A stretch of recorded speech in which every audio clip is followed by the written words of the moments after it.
I haven't done an iceberg in way too long. Truth be told, there's not a whole lot I'm super knowledgeable enough about to even make an iceberg for, so that's why I chose arms for my last one, cause, well, I'm practically John Arms. I did finally decide that one of the other things that I'm abnormally knowledgeable about is Smash Brothers, but more kind of in the heavily observing way rather than the playing way so much. I think you'll get more of what I mean later on. I'm hesitant to call this a lore iceberg, and I'm not fully sold on calling it a general iceberg, so think of it as something in between. I won't waste any more time, let's just get into it. Go get a blanket and a snack real quick, it's gonna be a long one.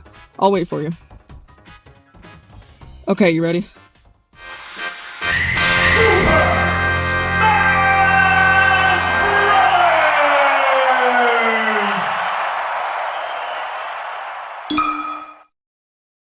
Starting with the absolute basics, because that's what an iceberg is, isn't it? Super Smash Bros. Is a multiplayer fighting game made by Nintendo that features a large roster of characters from multiple first, second, and third-party titles in a crossover format. While the game started out without any existing characters in mind, which I will talk about later, Super Smash Bros. Has become notorious for the amount of characters involved and the quality, usually, of the games. Named after the mascot of Nintendo, Mario of the Super Mario Bros., Smash Bros. Has had multiple entries since its first game in 1999. Super Smash Bros. For the Nintendo 64. The game humbly began with just 12 characters: Mario, Luigi, Yoshi, Donkey Kong, Kirby, Fox from the Star Fox series, Link from The Legend of Zelda, Samus from Metroid, Pikachu and Jigglypuff from the Pokemon series, Captain Falcon from F-Zero, and Ness from Earthbound, or Mother, whichever you want to call it. Often referred to as the veterans or originals of Smash Bros., the inclusion of what was considered to be so many different titles at the time was impressive, to say the least, and the game took off. While the game can be considered a relatively simple fighting game, it also includes many elements that can be considered different or unseen before in the way they're presented, such as floating platforms to fight on, a health meter that counts up instead of down, launching opponents off the screen, a weight system, unique movesets and recovery options, very open combos and evasion maneuvers, item adjustment, handicaps, chargeable attacks, varying button inputs that will do different things depending on the length of a press or the direction of the joystick, grabbing, shielding, rolling, throwing, and stunning. So this isn't so much your typical stiff arcade fighter. You have so many different dimensions to work with in this game, and ways unique to each character to maneuver around these dimensions and beat your opponents. The exciting and fast-paced gameplay of Smash Bros. Has become one of its strengths, one that it's still taking advantage of even today. Since 1999, the series has seen multiple entries, with Super Smash Bros. Being followed by Super Smash Bros. Melee for the GameCube in 2001, featuring 26 characters, Super Smash Bros. Brawl for the Wii in 2008 with 39 characters, Super Smash Bros. For the Nintendo 3DS and Wii U for the, well, it's in the title, in 2014 with 58 characters, and Super Smash Bros. Ultimate for the Nintendo Switch in 2018, which has a whopping 82 characters. The last two entries are counting DLC. Since I can't talk about Smash Bros. Without talking about the man most credited with its creation, Masahiro Sakurai is a Japanese video game creator and director. He made Kirby. Seen as one of the biggest names in the world of Nintendo, Sakurai is respected for his long tenure in video games, and for carrying on the Super Smash Bros. Series for so long, having stayed around to personally assist its development even to this day. A lot of people even say that he should officially end the series, or at least take a long break and relax for himself. While he has recently acknowledged and been taking this break, he has said that the future of Smash Bros. Is uncertain, and I definitely have no complaints if it either doesn't go on, or goes on without him having to exert himself so much on it. In Smash Bros., there are 3 basic ways to control your character and maneuver a fight. All characters in the game have attacks, are able to grab other characters, and block attacks, which is commonly referred to as shielding, as a shield envelops the character when you block. These 3 are also linked together in a way similar to rock, paper, scissors, in which attacking normally beats out a grab, grabbing can break through a shield, and shielding stops attacks from coming in. These 3 form a harmonious triangle that keep things balanced in every fight. Special moves are a set of attacks that all Smash fighters have. By pointing the joystick on your controller responsible for your attacks and pressing B, any of the 4 directional inputs will cause a different special move, between an upward special, down special, and side special. These vary from character to character in terms of how useful or strong they are, with some special abilities being less favorable than other ones. Smash attacks are similar, where you just hold the directional stick without pressing any buttons to charge up what's basically a strengthened version of a regular attack. Items are what they sound like, items that are able to be used during fights. But there are multiple different types of items in the game that help you or hurt you in different ways. There are quite a few categories that all the items fit into, with some little outliers here and there. The most popular items in the game are summoning items, which bring in another, usually CPU-controlled entity to fight for you or cause some kind of condition or hazard to plague the stage. This includes assist trophies, which summon things from different games, most of them unrepresented by fighters, and also includes Pokemon, which do a big range of different things. Container items are breakable containers that hold other items from the different categories, that's about it. Battering items are usually some kind of stick, bat, or sword that none of the characters already have. Shooting and throwing items are both categories of projectiles, one powered by some sort of gun and the other just being throwable. Explosive items all work in various ways in terms of deploying them, but their main function is that they blow up. Recovery items help you heal back up, and status items change some kind of element of you, such as making you really big or really small. In some of the games, there are also collectible items that spawn on stage that don't do anything for the match, but rather just add things to the player's collectibles. Within Smash Brothers, there are certain buttons you can press to press the buttons of your opponents. See what I did there? What I mean by this is that the player can perform taunts, non-attacking animations that are pretty much just to show off or make fun of your opponent. Like, you're doing so good that you can waste a few seconds worth of the match just playing an animation that doesn't benefit you in any way. While the first and second entries in the series only allowed one taunt per character, all the games from Brawl onward allow you to choose from 3. Depending on what character you're playing as and whether or not the taunt requires any speaking, all of the other applicable taunts are voice acted. While there are multiple spoken phrases in the game by way of victory screens and general fighting noises, the taunts are the ones that have seemed to stick out more to the fans, with quite a few of them having reached meme status.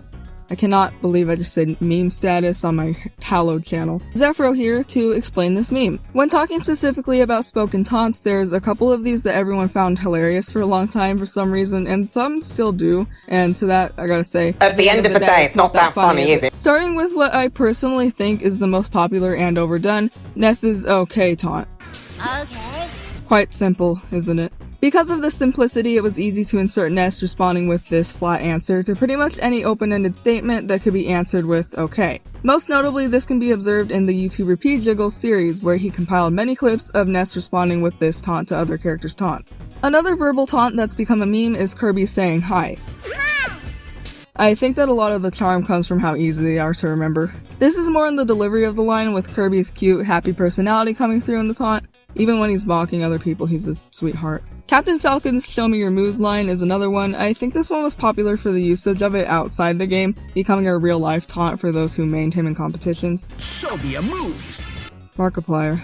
One of the biggest examples to me is Robin's Time to Tip the Scales line, which if I even had 1 penny for every time I've either heard, read, or personally said this phrase, I would be able to buy and sell Amazon, like the company. Time to tip the scales! The most unfortunate case is Shulk's, where not 1, not 2, but all 3 of his taunts became memes for some kind of innuendo, comparing it to other situations, wordplay, or any combination of the 3. Now it's short time. I'm really feeling it! This is the Monado's power! I would also like to mention that there is a fair amount of overlap where characters have similar phrases in their taunts, basic stuff like come on, prepare yourself, and other generic fighting words. As for the nonverbal meme taunts, I have the benefit of just being able to edit them in a sequence, like this one where Donkey Kong shrugs and makes a silly face, this one where Luigi does a banana pose like a seal or something, Snake hiding in a cardboard box, and Villager doing a groovy little dance. Look at him go. Too Many Swordsmen is an inside joke within the Smash community regarding characters that wield swords. A common lament within the fanbase is the fact that there being a large percentage of Smash characters who have swords as a weapon, as opposed to guns, staves, whips, or just good old fists. Link, Marth, Lucina, Young Link, Ganondorf, Roy, Chrom, Meta Knight, Pit, Dark Pit, Ike, Toon Link, Mii Swordfighter, Robin, Shulk, Cloud, Corrin, Hero, Byleth, Steve, Sephiroth, Pyra and Mythra, and Sora all use a sword in one or more of their attacks. Out of the 82 characters in Smash Bros. Ultimate, 24 of them use swords in the manner that I said. Doing the math, 24 divided by 82, and to get a percentage, multiplied by 100, only about 29% of the roster actually uses a sword. Even then, this is only counting the 1 or 2 moves where Steve and Ganondorf use theirs, not reliant on them as their only attack like the rest of the swordsmen, so it's actually even less than that if you don't count them. I've thought for years that this was a dumb complaint. I will admit that the new characters in Ultimate did shift the balance by a lot, but I do think the math speaks for itself. This entry refers to the many fanfictions that have been written over the years that feature all of the Smash Bros. Roster living in one big mansion together. That's pretty much it. There's probably hundreds of fanfictions online that have this either as a main plot or a subplot, and I get why.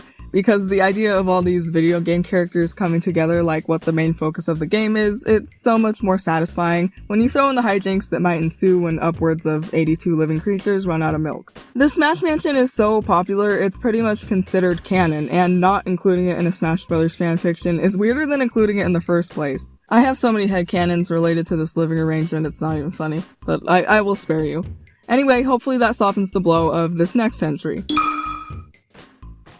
Shipping is always going to be a thing in every fandom, Smash included. Since there isn't a whole lot of overlap where a lot of characters from a single series are included in Smash and already canonically know each other, save for maybe the Mario gang, Link and Zelda, Robin, Chrom and Lucina, and like Pit, Dark Pit, and Palutena, there aren't a lot of options to pair characters together. This is also because a large portion of the roster isn't human. This means that a lot of ships that come from Smash are considered cracked ships, or ships that you have to be on some kind of substance to explain. They usually are said to make no sense purely because the characters being paired up have never interacted with each other. This does not stop anyone. I'm just gonna go through and discuss a few ones that I remember being popular. Martha and Ike is a notorious one. It makes up a great portion of Brawl fan art because of their being featured side by side in Brawl story mode, which I will talk about. Ike was bounced around a lot actually, commonly being paired with Link, Pit, and Samus. Link and Marth are more Ike's age, as Radiant Dawn Ike, the one featured in Brawl, is 16, Marth is 16, and Twilight Princess Link is 17. Pit is around 13, and Samus is in her 20s at the very least, so those last two are a little more iffy, if not illegal. Another big one is Palutena and Bayonetta.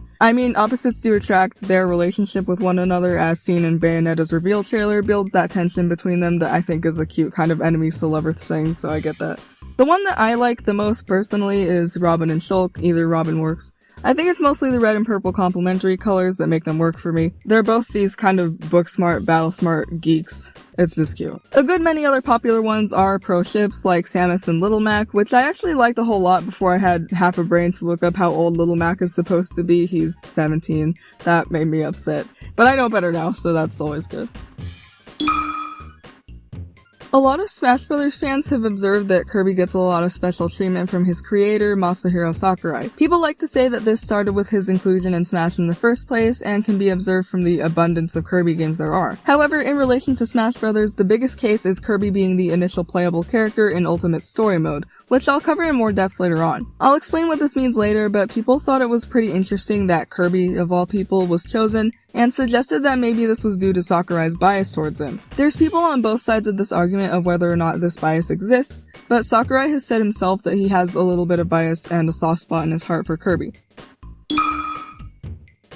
When Super Smash Bros. Melee came out in 2001, this was the first entry in the game to feature Fire Emblem characters, two to be exact, those being Marth and Roy. As it would happen, Melee would actually end up being the first time Roy was ever playable in any game. How can this be possible if he's from another series? This is because his entry in the Fire Emblem series, Fire Emblem The Binding Blade, hadn't been released at the time of Melee's release, as it was slated for March of the next year in Japan. Because of this, Roy was effectively an advertisement for what would be the newest Fire Emblem game. From Melee onward, each Smash Bros. Game has added one or two Fire Emblem characters as follows. Ike was added into Brawl as the games featuring him released in 2005 and 2007, close enough to Brawl's release to at least put attention on the game. Robin, Lucina, and Corrin were added to Smash for the Wii U and 3DS, with Robin and Lucina's game having come out in 2012, and Corrin's game slated for the next year, 2015. Last but not least, Chrom and Byleth were added into Smash Ultimate, and while the window for Chrom's game had more than passed by then, Byleth's game, Fire Emblem Three Houses, released in 2019, and Byleth was announced for Smash in 2020. While Fire Emblem Awakening is credited with bringing the entire Fire Emblem series back from a near death, the inclusion of the series characters in Smash Bros. Also takes a good amount of that credit. The Smash Bros. Fighter Ballot was a feature on the official Smash Bros. Website that allowed fans to request whatever character they wanted to see in the then upcoming Smash Bros. For Wii U and 3DS or Smash 4's DLC, as I'll call it from now on. The event ran on the website from April of 2015 to October of that same year. Fans would enter the name of their desired character and briefly describe why they should be in the game, like what would they add to the game that nobody had yet. The winner of this ballot ended up being Bayonetta, the main character from the series of the same name. This made some sense as she was a pretty popular character and her realizability, or the ease of her owners agreeing to let her be in Smash, among other things, was fairly high. Though some people claim that she was a very odd choice, like she didn't seem like a character that such a big mass of players would ask for, suggesting that maybe Nintendo simply added her in by their own choice, and used the ballot either to ease fans and make them feel heard, or to use just for future games, or both. A data mine of Smash 4 achieved in 2018 revealed that Bayonetta had been coded into the game very early into the ballot being run, within 2 weeks of the start date of the ballot, suggesting that the rumors of the ballot being pointless were true. The official results of the ballot were never made public, making it seem a lot like Nintendo was hiding something. I'll visit this topic again later. The ballot is also notorious for the huge amount of unserious and far-fetched characters that were requested through it. Among the most popular were Goku from the Dragon Ball series, Shrek, SpongeBob, Sans from Undertale, Nagito Komaeda from Danganronpa, and Freddy Fazbear. Some requests that were made, while far-fetched, were eventually brought to fruition, namely Steve from Minecraft and Sora from Kingdom Hearts.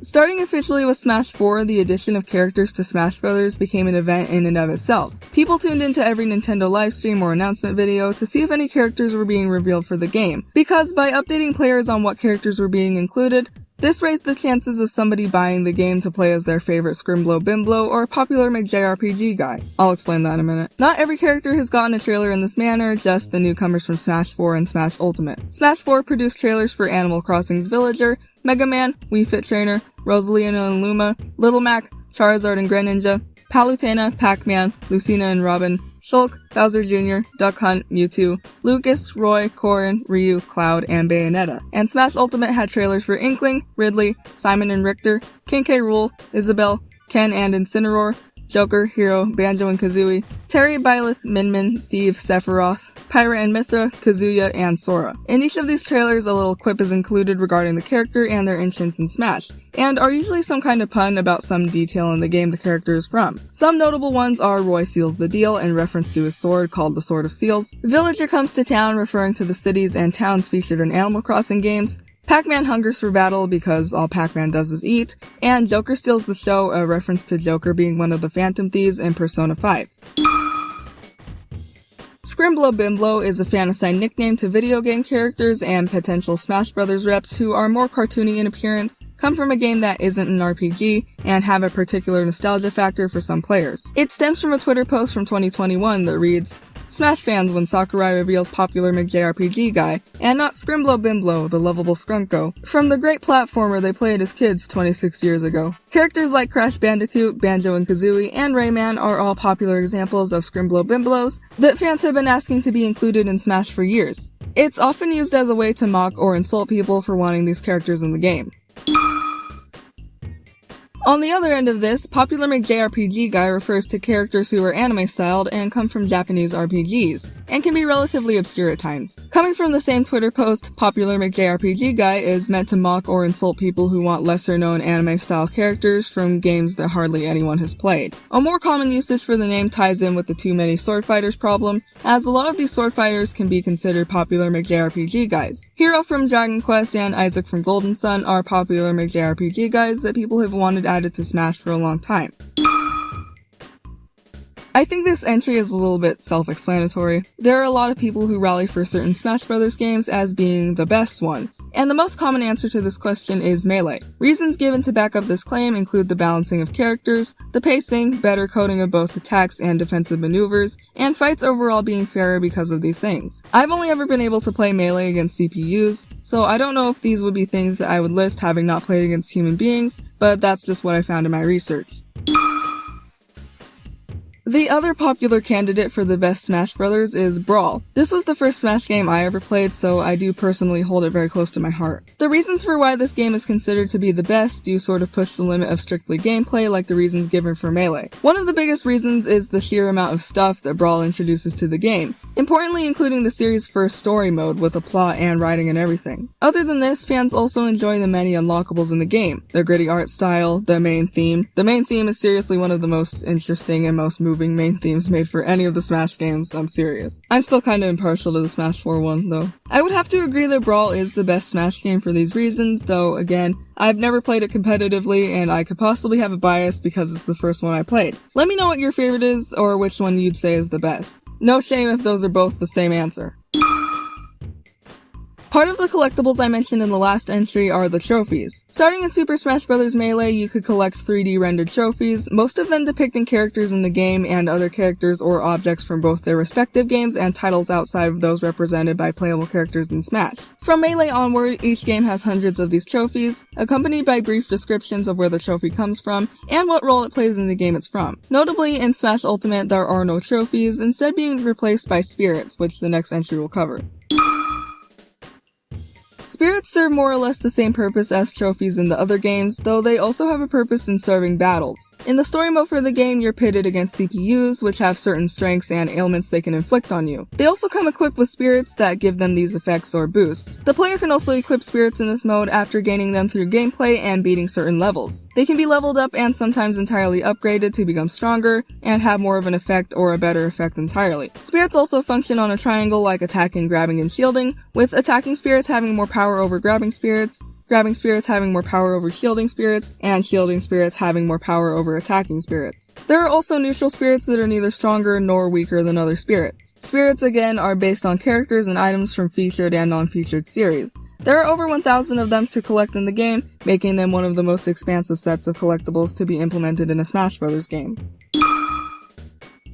Much like the trophies in Smash Bros., there are physical statues you can buy and collect called amiibo. Not only are they pretty cool detailed figures of the fighters from Smash Bros., they also serve a purpose. Created for Smash 4, amiibo have the ability to be used in-game by way of NFC touchpoints on the 3DS and Wii U. You tap your amiibo on the desired touchpoint, and from there, you can fight against your amiibo in the game, training it to be a stronger fighter and mimic your own fighting style. The amiibo for Smash 4 released in waves over a period of months, as to take the time necessary to perfect the many roster members of the game. The first wave of 12 amiibo released in November of 2014, and were purchasable for $12.99, which would be $16.69 today. Wave 2 released in December and had 6 more characters. 11 amiibo were released as Wave 3 in January of 2015, and this wave was actually the first to have a few characters who were exclusive to specific retailers. This caused a lot of competition and camping out and having to hunt down amiibo, and probably a lot of scalping because of this. It's actually why Shulk, for example, is super overpriced, even now, because he was originally exclusive to GameStop. From here on out, at least one of the amiibo from each wave was exclusive to some kind of retailer. Wave 4 was more like 2 mini-waves, with 6 releasing all the way in April of 2015, and the final 2 in the wave releasing in May. Wave 5 released in July and only had 2 amiibo.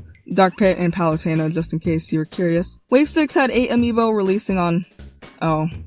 Wave 7 came in November with 5 amiibo. Wave 8 had just 1 in January of 2016. Wave 9 had 3 amiibo and came in March of 2016. And because the amiibo included were based on recently added DLC characters, Wave 10 took all the way until July of 2017 to release, with 6 amiibo. Smash Ultimate has had its own amiibo releases for newcomers, but I'm not gonna go through all of them because, in my opinion, the releases for these amiibo were much quieter, as the craze over amiibo in general has died down by a lot. I mean, nobody's really waiting anywhere overnight for these releases anymore, it's more like you get them offline. Everyone is here is the primary marketing standpoint of Smash Ultimate, as it was the phrase predominantly featured in an early announcement trailer for the game. Specifically, the everyone in question means every character featured in the series, both past and present. I'll get into this more in detail later down in the iceberg, but Nintendo had a habit of adding characters into the game, and then not including them in the next entry. Smash Ultimate undoes this, adding back in all characters who were removed at any point in the series, much like fans had been asking for a number of years, ranging from Melee to Smash 4. This phrase, while popular in its own right for what it meant for the series, was also given a humorous twist, where people would take everyone literally. Seeing it that everyone is here included characters like Goku or Squidward, or the Protogent antivirus mascot. I am Proto. Your security is my motto. Install me on your computer to protect your data better. I forgot that was still funny around then. It's crazy how time works. Geno is a character from Super Mario RPG who appears as a short wooden puppet and has become a fan favorite since his first appearance in the game. Such popularity ended up meaning that he was considered by fans as a cool candidate for Smash Bros., given his powers and potentially fun moveset. But as it would happen, fate pulled his strings in a different direction than what they would have hoped. Please don't leave. After Super Mario RPG's release in 2006, Geno's first brush with Smash Bros. Would come in Brawl, where Sakurai had stated he was considered to be a candidate at some point. This consideration didn't produce any results, however. One reason may have been that because Square Enix produced Super Mario RPG, it could have been tricky to secure the right to use him in the game, as no Square Enix characters had been included in Smash at all at this time. However, in Smash 4, Geno was given some kind of representation as a Mii costume, a costume based on another character that your Mii fighter can wear. While this did technically mean that Geno was represented in the game, fans still continued to ask for him to be added as a fighter. Unfortunately, Geno was never added into Smash Ultimate as a playable character, whether that be in the base game or as DLC. His costume did make a return and he was given a spirit, but other than that, it might be time to admit Geno was never getting into Smash, and that's probably going to make a lot of people angry. In another case similar to Geno's, people have always wanted Waluigi in a Smash Bros. Game. But in my opinion, Waluigi's exclusion from the game hits so much harder than Geno's, if you consider all of the circumstances revolving around it. There are a lot of playable Mario characters in Smash Bros., which includes Mario himself and Luigi, but also includes Wario, the anti-Mario of the Super Mario series. Waluigi is this equivalent to Luigi, but despite Wario being included, the duo is never completed by leaving out Waluigi. Even worse, instead of adding in another main character like Waluigi, Piranha Plant, which can only be somewhat considered a character at all, was added in as a fighter. Waluigi does appear in Smash as an assist trophy and a spirit, but I, like many other people, would have much rather the collection be complete and have Mario and Luigi be able to face off against their counterparts as fighters. Since the first Smash Bros. Entry in 1999, the roster has grown to have 7 times as many characters. Between 1999 and 2018, multiple characters have been added to Smash Bros., yes, but some that have been added have also been removed. The Nintendo giveth and the Nintendo taketh away. This has happened multiple times and is usually an upsetting decision that gets made because of the time constraints and licensing issues and in some cases hardware limitations that come up during production. The first time characters got removed from the roster was between Melee and Brawl. Because of 2 big delays having been placed on Brawl, setting its release back by 3 months, there was quite a time crunch in its development, which was visible even from the outside. It's rumored that the characters that weren't included in Brawl were removed to both favor other new characters, as well as to cut down the work required to get a release. Dr. Mario, Pichu, Mewtwo, Young Link, and Roy were all most likely cut between Melee and Brawl because of this. But interestingly, 3 of the 5 ended up as part of the Forbidden 7, which I'll talk about in depth in the next entry. Fast forward to Smash 4 and this happens again. While all 4 of the previously cut characters were added back into the roster, 4 more characters were cut, all for pretty weird and unique reasons. Starting with Snake from the Metal Gear Solid series, he was cut because his inclusion in Brawl in the first place was basically at the request of Sakurai's close friend and Snake's creator, Hideo Kojima. You need to follow this man on social media, he's quite the enigma. However, because Kojima no longer works for the developer of Metal Gear Solid, Konami, he no longer has the rights to Snake. Because of this shift of ownership over the character, any agreement or contract on Snake's inclusion would have had to be renegotiated by Konami, and this was either too costly at the time or would have taken too long, unnecessarily delaying the release of Smash 4's DLC if Snake were to be considered for that. This is highly likely as Lucas is an example of a character that, while kept in the roster between Brawl and 4, was put behind a paywall rather than being part of the default roster. A high-profile character like Snake would have brought in some extra money, no doubt. Another possibility, which I'll reference again in another entry, is that he was removed to keep the ESRB rating of Smash 4 down. Although I believe this one less because Bayonetta was added into the game and she's...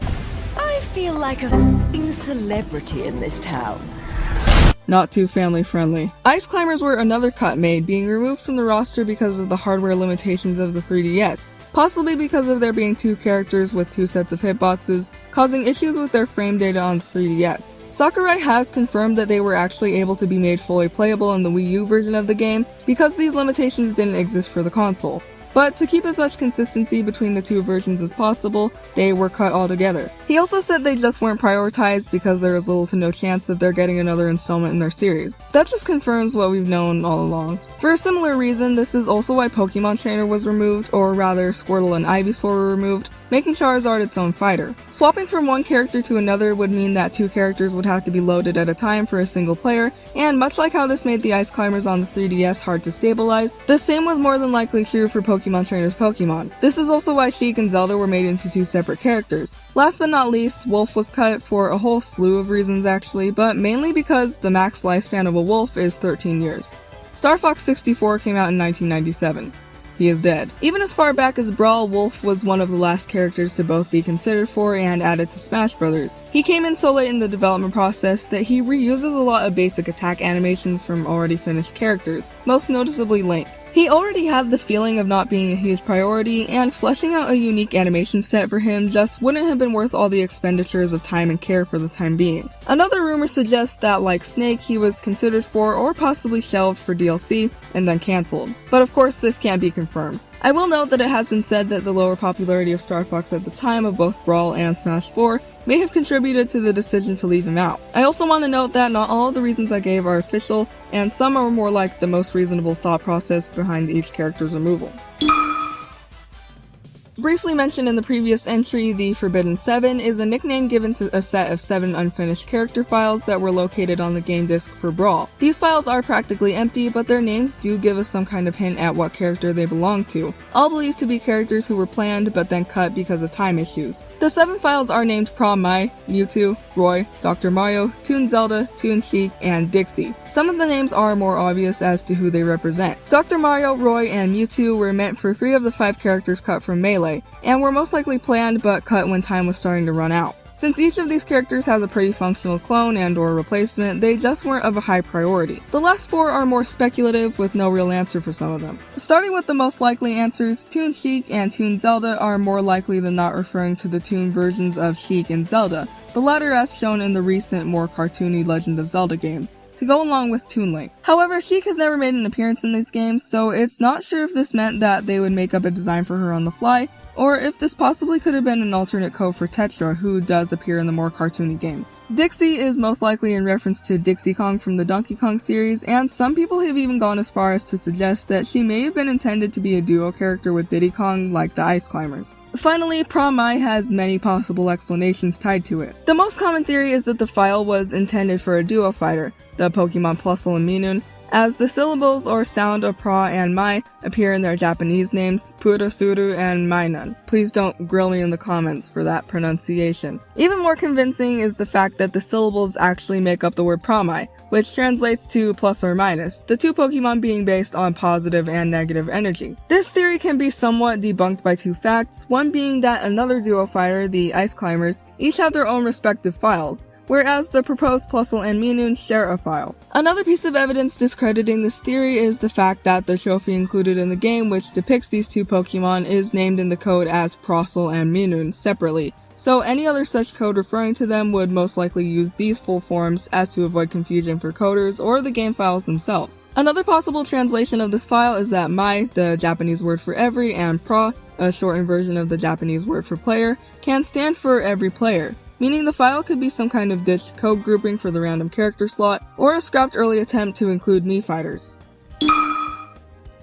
Dragon King the fighting game is the name that Smash Bros. Had before it included already existing characters. This game was designed to be unique in the way it presented fighting, being the first time more than 2 fighters were pitted against each other, making it more of a party game like that. The characters, instead of the familiar faces of Nintendo characters, would rather be original ones developed specifically for the game. However, during its early development, Sakurai felt weary of the characters he was planning out, with the main complaint being that they were too similar to each other. While this wouldn't have been as big of a problem for an arcade game, this was a console game that he wanted to have that at-home worthy level of grandeur and excitement. Another employee at Smash's original developer, HAL Laboratories, suggested that Sakurai work in pre-existing Nintendo characters, and subsequently the intended version of Smash Bros. Was ditched entirely. For a long time, all we had on Dragon King were some images of the game's alpha stage, which show off some of the elements that did make it into Smash, like the damage percentages and platform-based stages to fight on. No gameplay footage has ever been shown off of Dragon King, nor has a playable version of it been made public, or at the very least accessible. The alpha of Dragon King is considered as lost media, and because most of the developments made on it were as recent as 2022,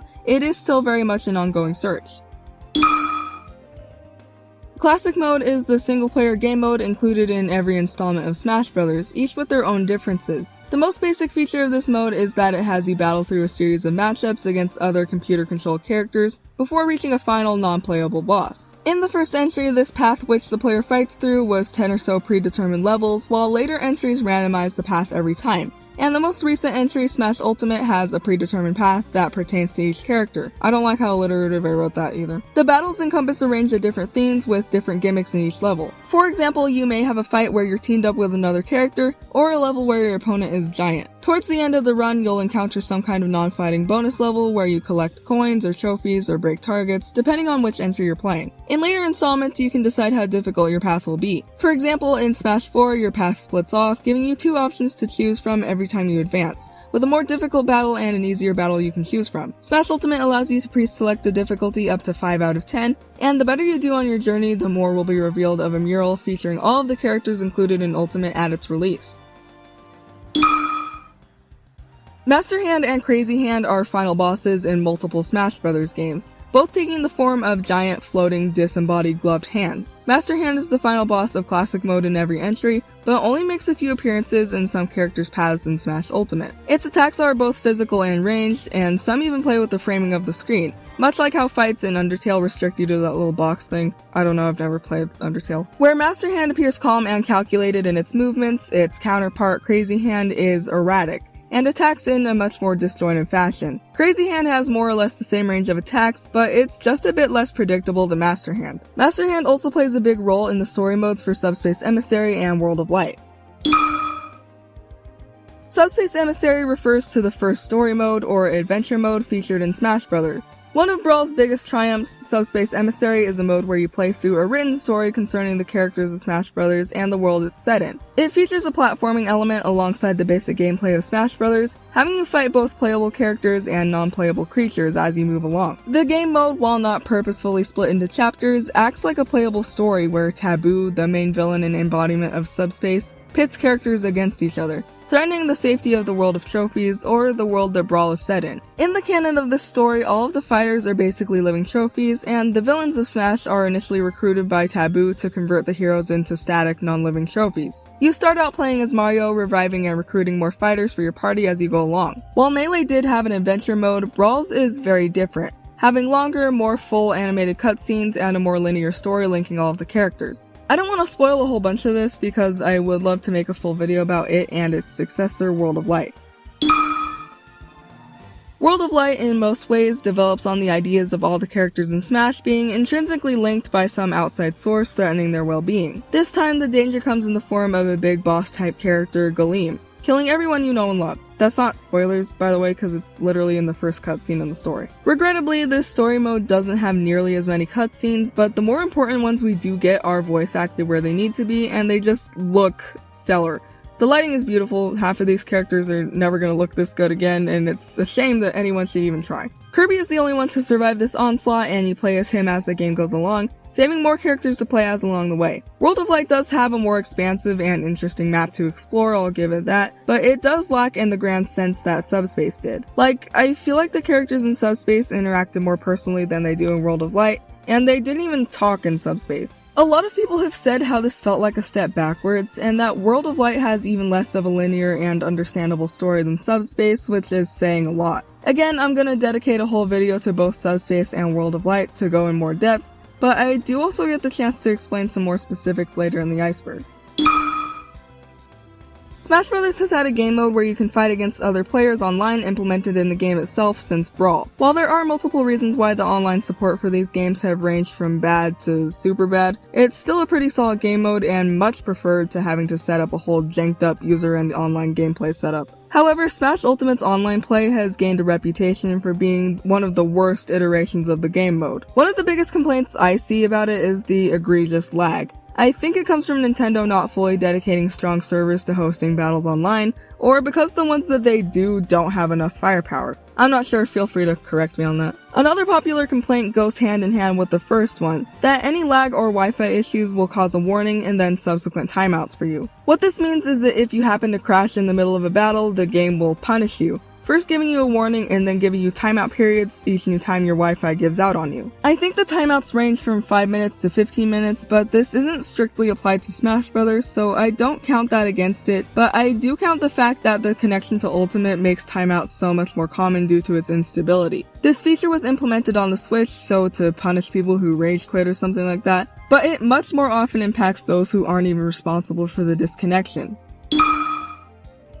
Related to the last entry, another big complaint about Ultimates Online is the lack of rollback netcode. When you're playing online, there's a period of seconds where the input on your controller has a delay, where whatever action you want to perform takes a little bit to play out on screen. This is called latency, or the amount of time it takes for your input data to reach from one place to another. In terms of Smash Brothers, your attacks may have a little bit of a delay where, for example, you press A to punch, and it takes a few milliseconds to register and perform that attack. Let's say you have pretty high latency on your Wi-Fi. This means that there's more of a significant delay on your attacks. If your opponent has speedier Wi-Fi and has better latency, they can pretty much smoke you before you're even able to land a blow on them, which can be pretty unfair. Ultimates Online itself is again more to blame for the poor latency, as it's a player-wide reported problem, but of course user-end issues make this so much worse. What rollback netcode does is replicate your inputs happening instantaneously, instead of waiting until both inputs are processed from both players. With rollback netcode, your attack will play at the normal rate on your screen, but play faster on your opponent's, so that attacks are happening in more of a responsive time, allowing both ends to adapt as quickly as they can. It may appear on whoever has the worst latencies end that a player is teleporting or their animation seems jankier, but it's usually unnoticeable and not game-endingly severe.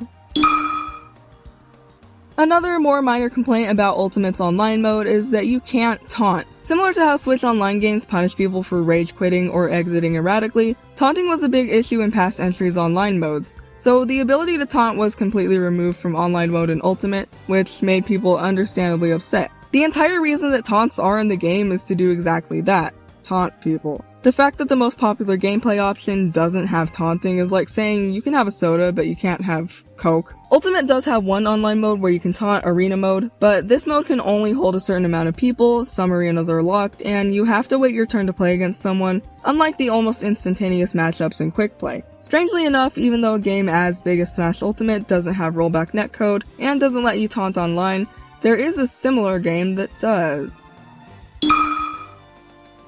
After the release of Smash Ultimate in 2018, multiple other big-name companies tried their hand at making Smash-style fighting games crossing over their multiple IPs. 3 come to mind, but the one that got the most recognition is Nickelodeon All-Star Brawl, which is a whole can of worms in and of itself. The gameplay is exactly like Smash Brothers, but features Nickelodeon characters from SpongeBob SquarePants to...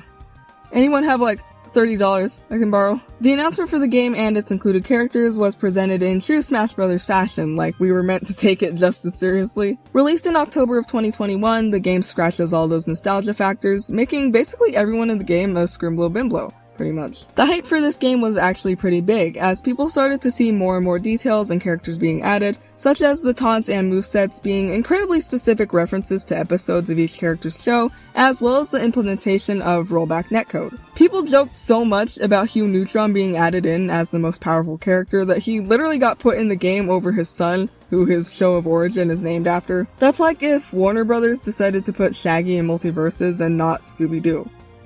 Oh. Wait. All-Star Brawl got pretty good reception at the time, mainly as being the most well-made Smash clone. But as it's no match for the content cow that is Smash Ultimate, a main tick against All-Star is that it doesn't have a whole lot worth buying the game for, and most importantly has very minimal voice acting, making the game feel a little light and plasticky. The attacks don't have as satisfying of a visual effect on contact either, that's just my own personal complaint. I wanted it for a long time because of a deep need to be the sponge, but I never did get it because it just wasn't worth the price tag. If Zuko was in it, I would definitely have the game by now, but I would also only have one kidney left, so. All in all, even with the updates and DLC it did get, it isn't quite worth the $50 base price it costs. But if you really want to pick it up, many people are selling it secondhand for much cheaper. I would also advise you, if you are a big Nick fan and are interested in this game, that at the time of writing this in early July of 2023, we have slight suggestions that there's going to be a second installation to this game, with our primary source being a potential leak of the character El Tigre, and I gotta say, if this is real,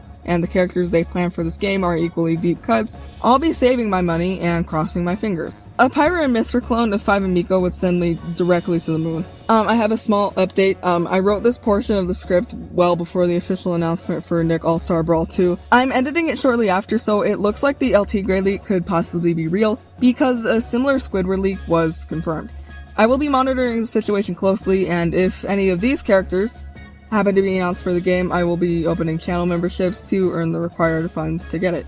Moving on, the briefly mentioned Multiverses is Warner Bros.' attempt at a Smash-style fighting game. Similarly to All-Star Brawl, it features about 20 classic and modern characters that the company has created and come into ownership of over the years. And one of this game's playable characters actually has a strange origin, partly coming into existence because of the Ultra Instinct Shaggy meme. A meme in which Shaggy from the Scooby-Doo franchise adopts the power imbued by the Ultra Instinct transformation Goku undergoes in Dragon Ball Super. This meme has some lengthy history, but mainly boils down to people joking about Shaggy secretly harnessing this extreme power, with multiple pieces of fan art, edits of Shaggy scenes, and even entire mods adding him to Dragon Ball games spawning from the joke. The joke was even made somewhat canon by the game, as Shaggy can be seen being consumed by rage in a similar fashion as how the Ultra Instinct powers are illustrated. But I don't know enough about Multiverses to know if this is actually a global thing among characters, or if this is in fact unique to Shaggy. Multiverses is actually a much better functioning and satisfying Smash clone than All-Star Brawl, mostly because of the extra care and heavy development that went into the game. This was a pretty late release in terms of other Smash clones, as it came out in July of 2022. The game has its strengths and weaknesses, one weakness being its lacking nature, sort of similar to All-Star Brawl.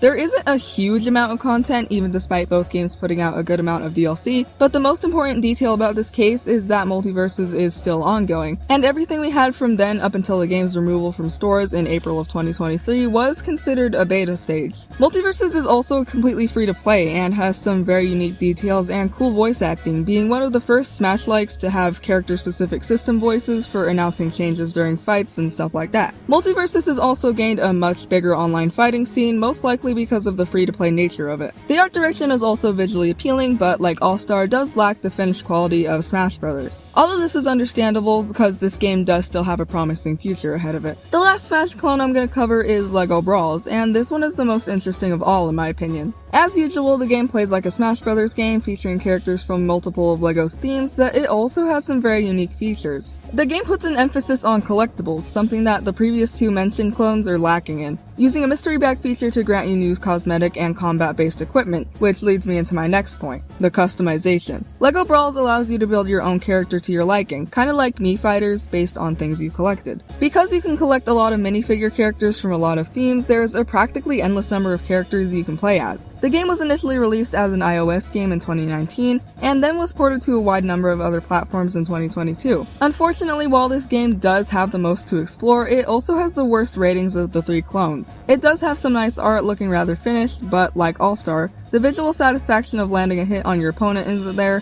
the movement doesn't feel as heavy and impactful as what can be seen in Smash, etc, etc. There have also been other complaints that the game runs terribly on some platforms versus others, with the most common occurrence of this being on the Switch. It does cost less, about $20, so it's not like you're paying for a full game that doesn't work right, and I've even considered buying it because... This entry refers mainly to the balance of moves in Smash Bros., since not all of the characters in the game are created in the exact same way. With mostly unique movesets, sizes, strength levels, and hitboxes, the coding for how much damage these attacks do is vastly different between characters. Some special moves, and in some cases basic moves, are insanely strong or overpowered as the entry's name suggests. For example, in Smash Ultimate, Ganondorf is one of the slowest characters on the roster, but in trade for this, his attacks can mount up some real damage very quickly. One of his special attacks, his neutral special, can even do up to 40% with that single blow. Most of the time, these overpowered moves have some kind of gimmick to them, usually some kind of charge-up period, but rarely they're fairly easily executed moves. Using Ganondorf as another example for this, his forward smash and upward smash can both do around 24% worth of damage with that one blow. Even entire movesets, normally because of a mix of these moves, both overpowered and high-powered, can be considered as OP in general, contributing to the character being seen as OP. I believe the last time I checked, Ganondorf was seen as a relatively OP character in Ultimate because his moveset makes it both easy to rack up a lot of damage, but also has properties that make it easy to box an opponent in. Similarly with Bayonetta in Smash 4, who can achieve combos very easily and has a few high damage moves of her own. She was nerfed a little in Ultimate though. This entry encompasses 2 versions of online gameplay for Smash that have strictly competition in mind. Starting with For Glory, this is an online game mode for Smash 4. For Glory heavily restricts your match options, making it so you can only fight battles on the Final Destination stage with no items, putting it between you and whatever otherworldly being you believe in terms of how good your raw skills are. Wins and losses contribute to your record, with whatever happens in the match being calculated in points. This heavily basic and restrictive competitive style contributed to a very toxic group of players that took it too seriously, and For Glory has gained a reputation as a home for people who took their wins and losses in Smash way too personally. Smash Ultimate's online gameplay has something similar to this in general called Global Smash Power, or GSP, a score you get for each character that shows you how many other players you outrank as that character. For example, if your score is 6,412,158, which is the highest GSP I've had for Dark Pit. That means you outrank 6,412,157 other Dark Pit players. Depending on how good you perform in the online quick play and what your ratio of wins to losses is, you should be able to unlock Elite Smash, which is the more competitive version of the quick play matchups for online. I do also want to note that your GSP does directly contribute to whether or not you get into Elite Smash, and also depends on how many people already qualify because of their score. For clarity, Smash Ultimate released in 2018, and the highest GSP you needed on a character to get that character into Elite Smash was about 3 or 4 million. But today, since more and more people have qualified, the threshold has had to be moved up more and more, with the average GSP needed to reach Elite Smash being around 11 or 12 million.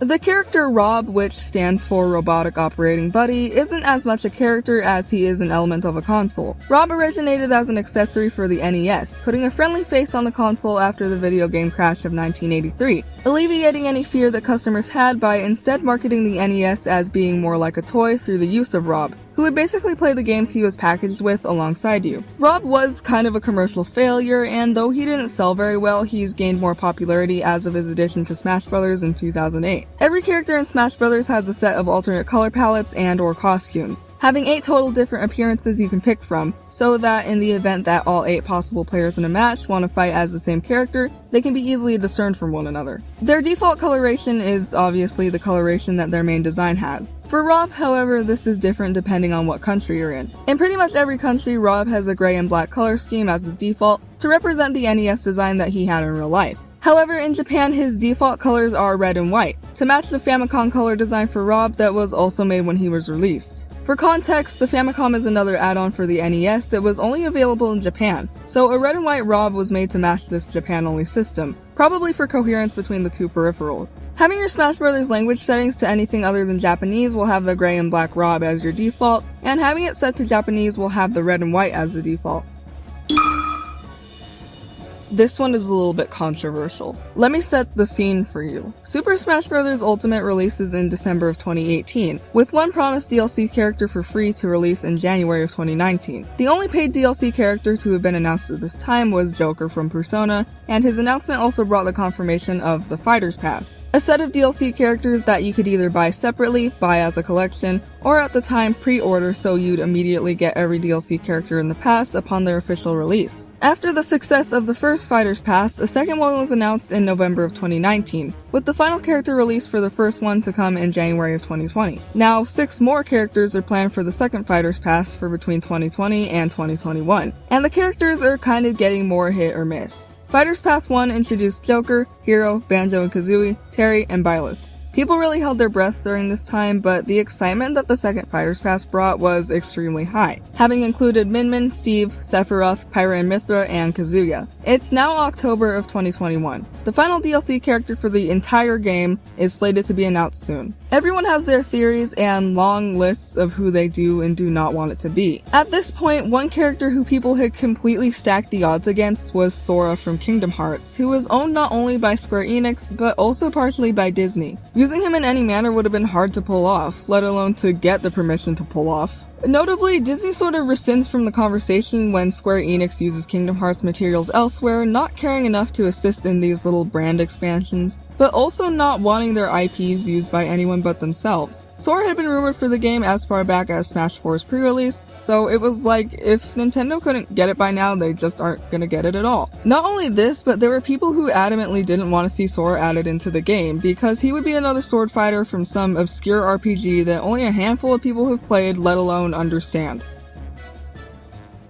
So all of those people can eat crow. So many people were so upset about this, but that little glimmer of hope that whoever did want him had was fulfilled. His reveal trailer is beautiful, it brought me to tears. Hello Sora, welcome to Smash Bros. Hello, Peter. But how did they do this when so much of Sora's story and iconography is closely tied with Disney characters? They removed every trace of Mickey and Co. from Sora's materials, leaving only a single Mickey head on the end of the chain on his keyblade. Any artwork brought from Kingdom Hearts to Smash was edited, and butchered in my honest opinion, so not to include any Disney properties. I want to say they even had to make new music for him, or at least just choose really obscure tracks from the games. When I mentioned before that Nintendo was being very secretive about the ballot results, it was later found out that Sora was at the top of the ballot, and that the most people had asked for him. Most likely because Nintendo couldn't pull it off at the time, Sora was never added to Smash 4, but was put on the back burner up until now. Anyway, Sora is in Smash Bros. Now after what seemed like years of fruitless wishing. Some people are still mad that he is, just cause he's goofy and not like Master Chief or something. Tell me you hate fun and whimsy without telling me you hate fun and whimsy.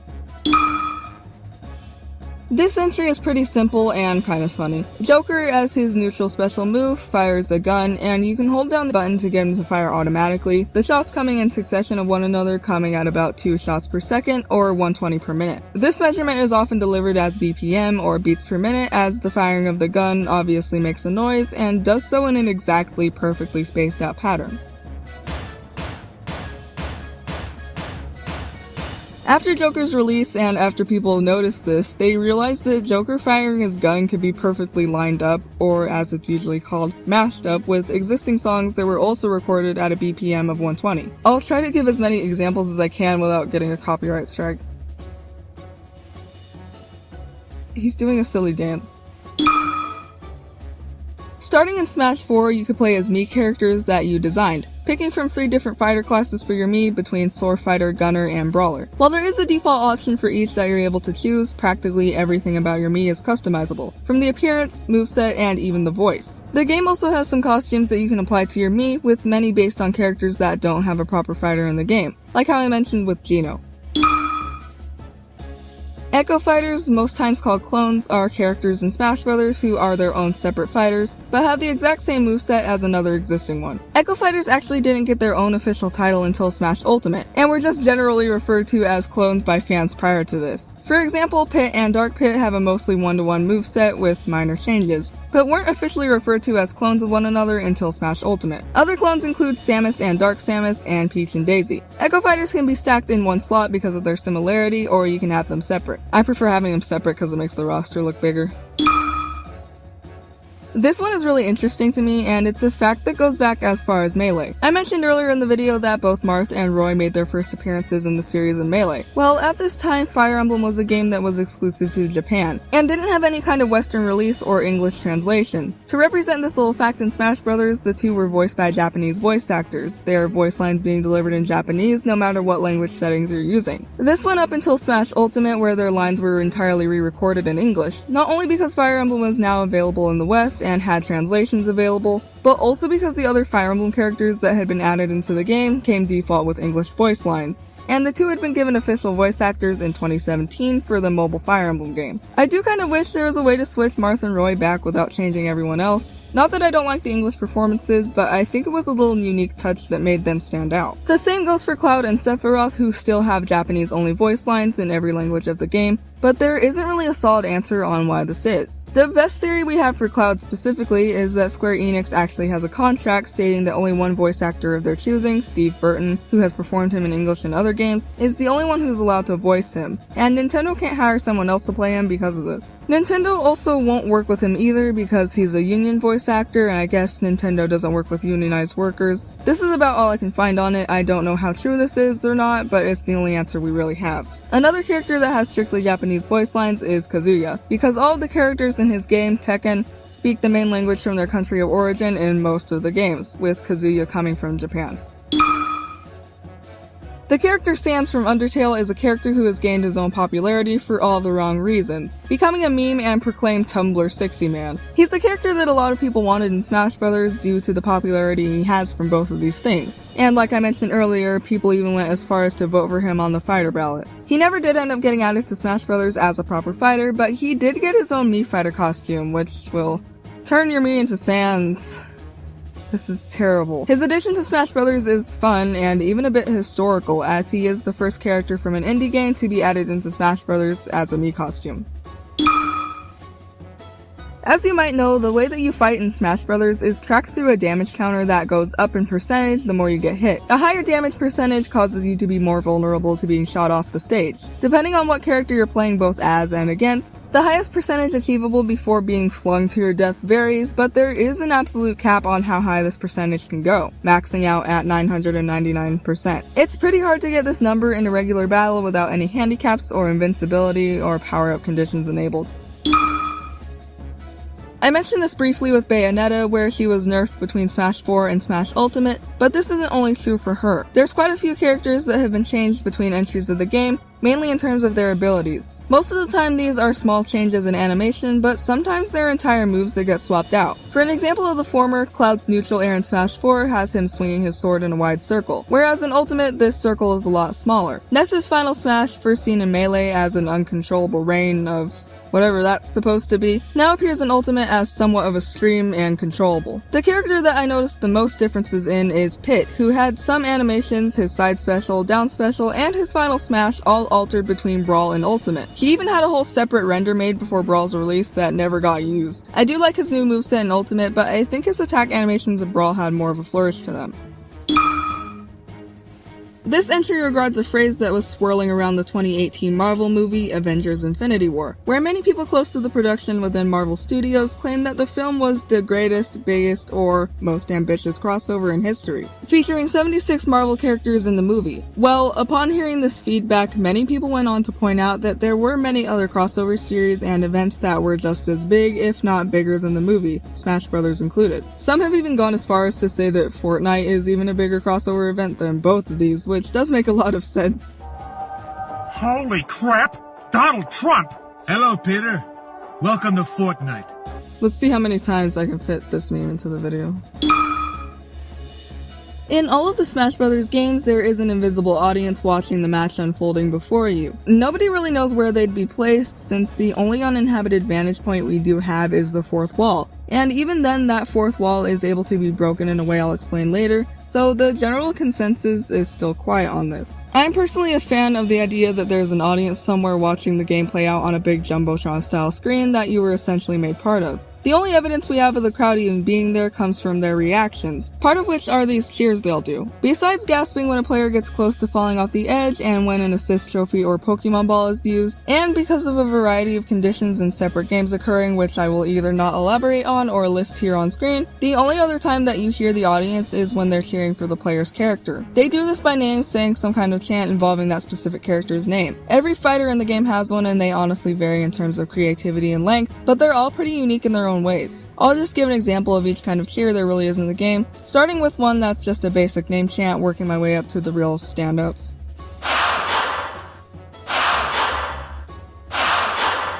Here it's just the basic name chant held out in 2 syllables, nothing too special. Same goes for most characters with 3 syllables.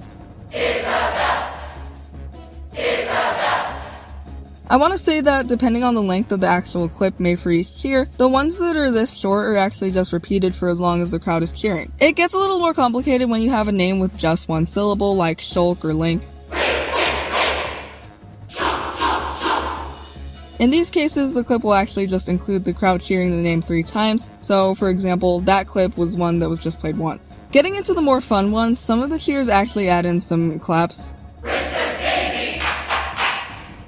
I think for that one, it was more to offset the 4 syllables in Daisy's title. Same thing with Min Min, but this time going in the opposite direction, more to just bulk up for the lack of syllables. Okay, now for some reason, a select few of them have these twists to them where the crowd will just sort of repeat syllables, like with Banjo and Kazooie. They also do this with King DDD, but this is more natural in my opinion because his name is just a repetition of one syllable in the first place. Some, and these are my favorite ones, add a little bit of humor to the cheer, throwing in like a little rhyme.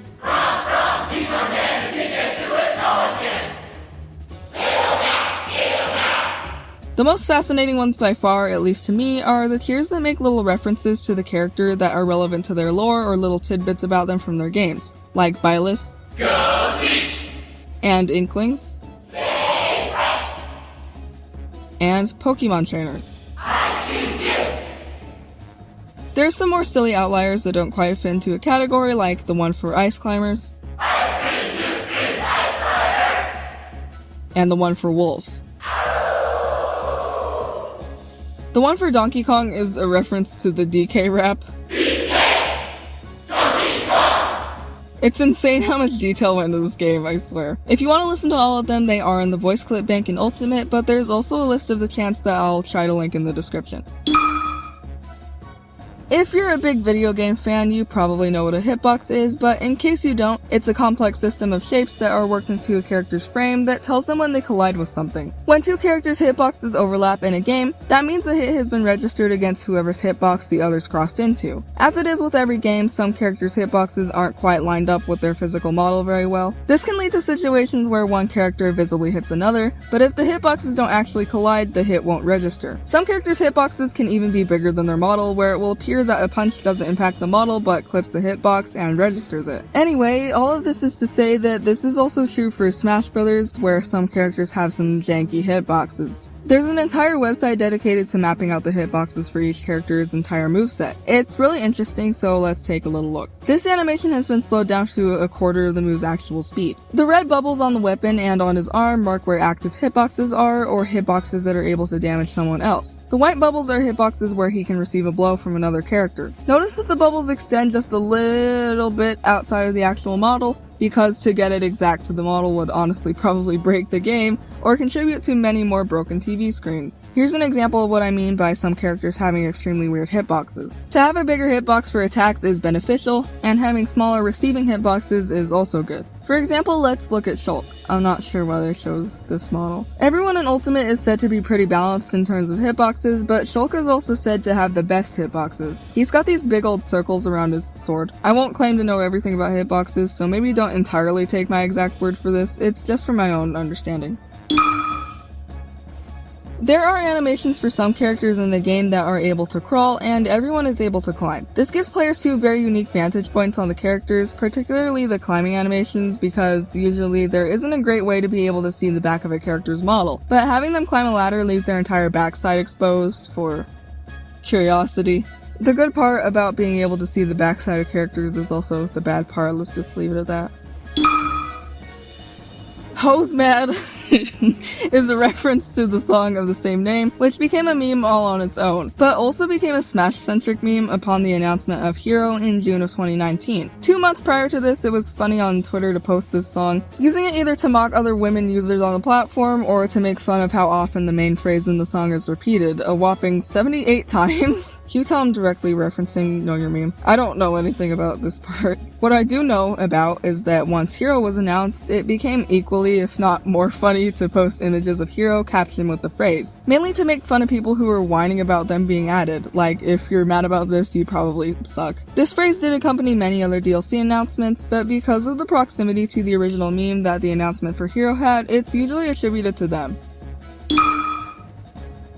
I'm more than sure everyone here is familiar with the tier list, a ranking structure that grades things usually from S to F, S being the best and F being the worst. Countless tier lists have been compiled over the years to rank fighting game characters by how good of a fighter they are, with the most tier lists being made for Smash Brothers. It's common that when you picture a tier list or you hear the words tier list, you think of Smash Brothers. You don't have to rank characters based on just their ability, you can cherry pick certain moves. For example, ranking characters based on their side specials, ranking them by their taunts, ranking them by their alternate skin selection, etc. In this image here, I have ranked all the characters of Smash Ultimate by how much I like their Everyone is Here mural renders, with the top category, Need This Painted on My Ceiling, being the best, and the bottom category, Bold and Brash, being the worst. They're all good, better than what I could do. I just wanted to rank them for the video. Pause if you need to read it, this is important. You're allowed to disagree. By the way, I encourage it, even I want to hear your thoughts.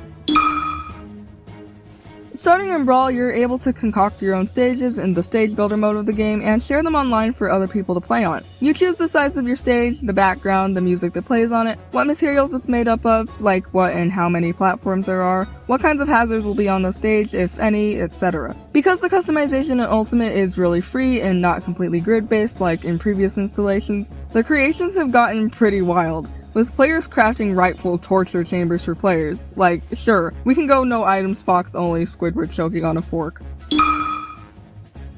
Omega and Battlefield stages are stage alterations introduced in Smash Ultimate. This makes it so that not only do you have the option to play on a stage how it is originally presented, but you can also play it as a flat Omega stage with no platforms, or as a Battlefield style stage, which is just the flat Omega stage with some platforms. The Omega and Battlefield stages negate any physical hazards or unique elements in stages. For example, with Omega or Battlefield on, the Frigate Orphean stage will not flip, and the Yellow Devil in the Wily Castle stage will not spawn. Ultimate came with a strange option in its music menu that allows you to listen to the soundtrack of the game with the Switch's screen off. You just go into the music player and choose whatever song or group of songs you want to play, and then hold down L and R to turn the screen off. I think this is because a big sales point of the Switch in general is that you can take it places with you, so they wanted to work something in that took more advantage of both that and the hundreds of tracks that would inevitably end up in the game. You can also make your own playlist of music, which is pretty neat. In pretty much every Smash Bros. Game, you start with a base roster who you must then use to unlock more and more characters for your roster. The general way to unlock more characters is to just play the game, but in some of the entries there are certain conditions that will unlock certain characters. This makes it more of a surprise when you accidentally beat this condition and unlock a character that you didn't even know was in the game. At least this was more the case back when they didn't directly announce who was gonna be in it. However, this exact fact is the reason why so many people were both able to trick people into thinking and be fooled into thinking that characters that weren't in the game were secretly unlockable by certain conditions. In the 2000s, the internet was plagued with blogs and Windows Movie Maker videos on what to do to unlock characters that weren't in the game in question, with Brawl having the most of these rumors. A lot of the blogs just end up being mean pranks and stuff like that, whereas videos can get a little more creative, ending up being screamers or haha I got you type things. This one on how to unlock Roy in Brawl is one of my favorites though, because of how badly they faked it and how obnoxious the music is, which I think was the point. Super Smash Flash is a fan-made Flash version of Smash Bros. Created by Gregory McLeod that is notable for its 2D pixelated appearance and the fact of it being a faithful version of Smash Bros. That both makes it playable on PC and adds in characters that weren't or still aren't in the actual series. The game plays exactly like your traditional Smash Bros. Game, with the only real difference being the amount of attacks you have, being restricted to about 5 to keep things simple. It's gained a lot of popularity since the first game's release in 2006. Unfortunately, with the death of Adobe Flash Player in December of 2020, this effectively broke all games that ran on it, Super Smash Flash included. There has been an effort to preserve both this and other games with Flash Player clones, and has been done relatively successfully. Both Super Smash Flash 1 and 2 are playable through downloadable means with supplemental Flash clones. Smash Ultimate has 103 stages, but it was almost even more than this. Like the cutting of characters from certain installations, stages also get cut between games from time to time for a myriad of reasons, to favor new ones, because they aren't as exciting, or because they're outdated or irrelevant. I guess when they said everyone is here, they weren't talking about stages. Specifically, Smash Ultimate did stand to bring back as many stages as it could from past games to pad out the amount of them featured, but some were skipped on for various reasons. For example, the Ice Climber stage Icicle Mountain from Smash Melee wasn't revisited or added into Ultimate because, unlike every other stage, this one forces you to travel vertically and platform upwards. If you fail at this, you die. It made it so that players were more concerned with making their way up the mountain than they were with actually fighting, which makes sense. The same goes for the Donkey Kong stage Rumble Falls from Brawl. Another notable cut is the Miiverse stage, which was cut because Miiverse itself no longer exists, and Nintendo probably doesn't want to continue raking up any memories of that. The Metroid stage Pyrosphere was cut because it features Ridley as a stage hazard, but Ridley is a fighter in the game as of Ultimate, so it would have been kinda weird to have kept this stage. There's about a dozen stages that got cut. You should look into it, it's kind of interesting. Of course, we don't have answers about how come each stage was cut, but the speculation is probably close enough to the truth anyway.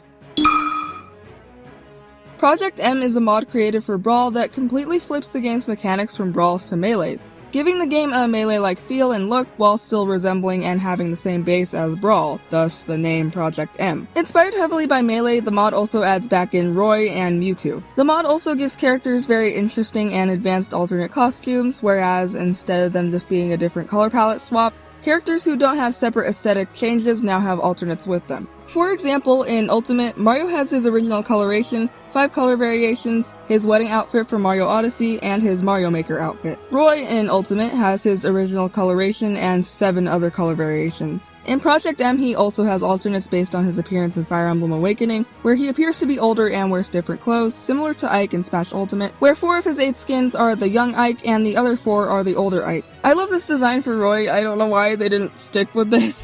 I would hack my Wii just to play as this at all. It's a work of art. This one is a really cute detail that just so happens to be one of my favorites in the series, which means I'm gonna go on an unnecessarily long tangent about it. Smash 4 added Little Mac from Punch-Out as a playable character who came along with the stage Boxing Ring, which is what it sounds like. In the Boxing Ring stage, there is a big Jumbotron screen, kinda like the one in the Pokemon Stadium stage that displays the stats of the fight going on. However, when playing 1 vs 1, the screen in the Boxing Ring also shows these little banners on either side of the screen that has an image of each character and a little boxer-esque title above them. Most of them are pretty obvious, but some are some kind of reference to the game they originate from. For example, Dark Pit's title is Darkwing Doppelganger, which is an obvious reference to his being a dark clone of Pit. Even without having played Kid Icarus, you would be able to figure this out. Marth's title is the Hero King, which is a title he is usually only referred to as in Fire Emblem games, but you can also hear him being called this by Lucina, who is another Fire Emblem character, so I don't think it really counts as much. But I still will stick to the fact that you need to have played the game to know why he's called this. Another one I think is cool is the one for the Mii fighters, who all share a similar title. The Mii Gunner is called the Gunner of Many Faces, the Brawler is called the Brawler of Many Faces, you get it. I think it's a silly little reference to how your Mii can pretty much look like anything. Luigi is called the Eternal Understudy, that's so mean.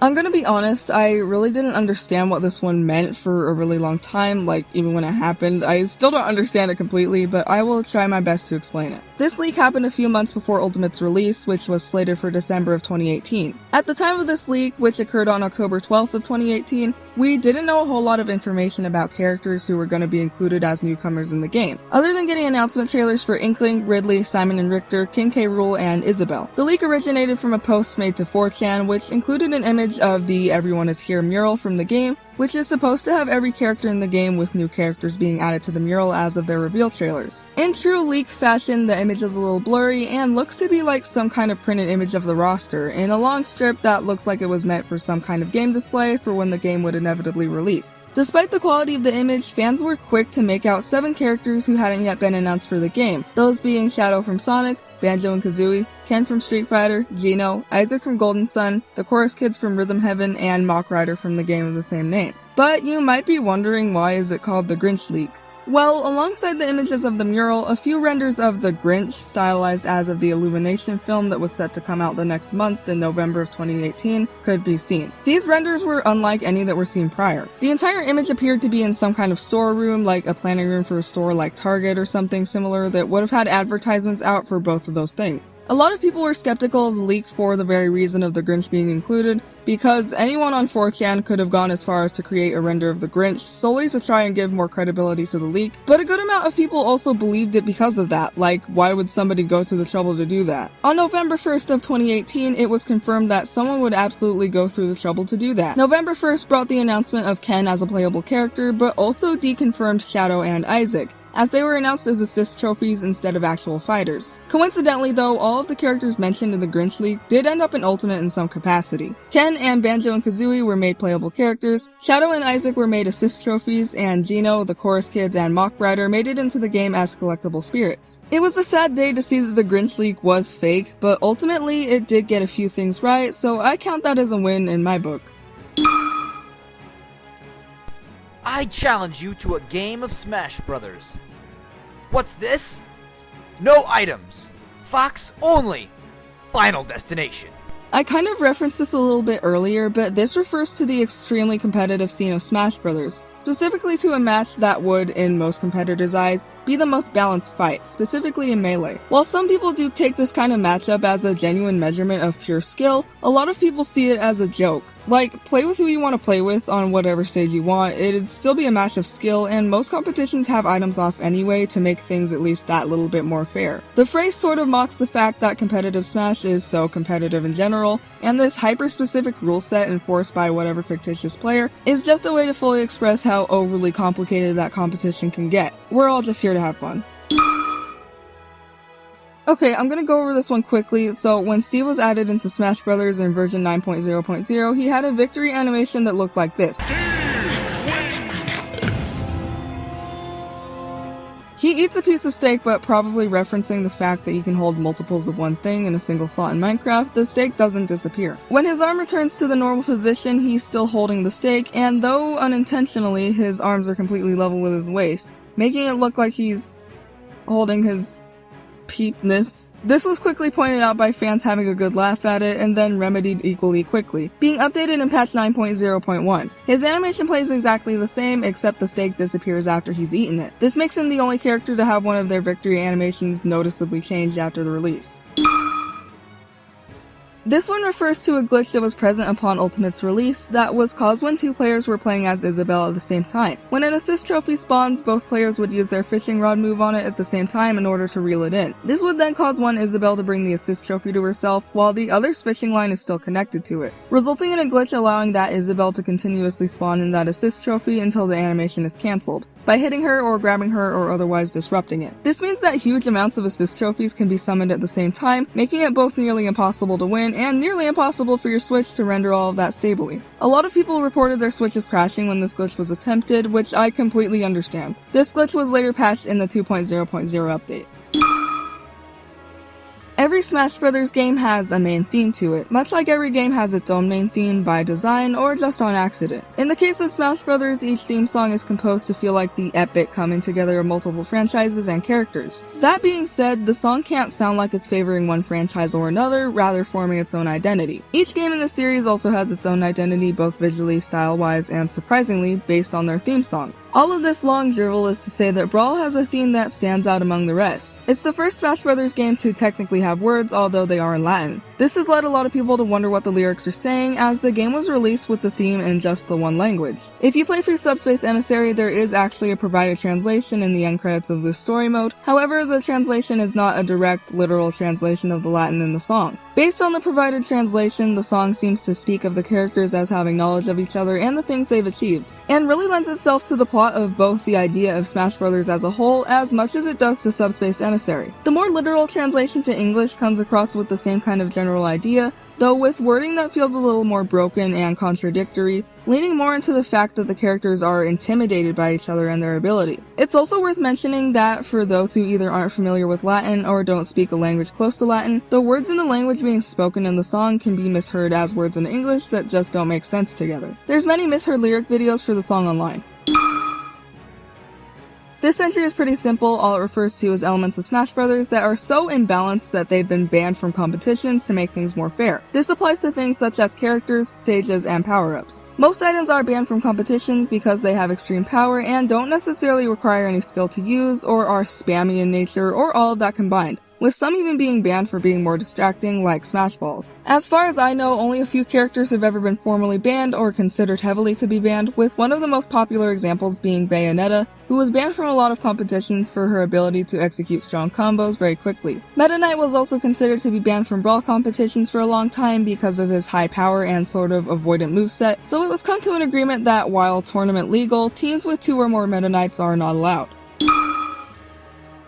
Visual damaging, or battle damage, is a concept that was thrown around during Brawl's development that considered adding visual damage to characters and their weapons depending on how high their damage percentage is. Things such as Meta Knight's mask and Ike's sword would sustain visible damage as the match went on. If I remember correctly, when Rob gets a critical hit landed on him, the lenses of his eyes appear shattered in Smash Ultimate, but I can't confirm this from anything online, and I don't feel like switching my games to check for myself. I'm in the middle of Tears of the Kingdom.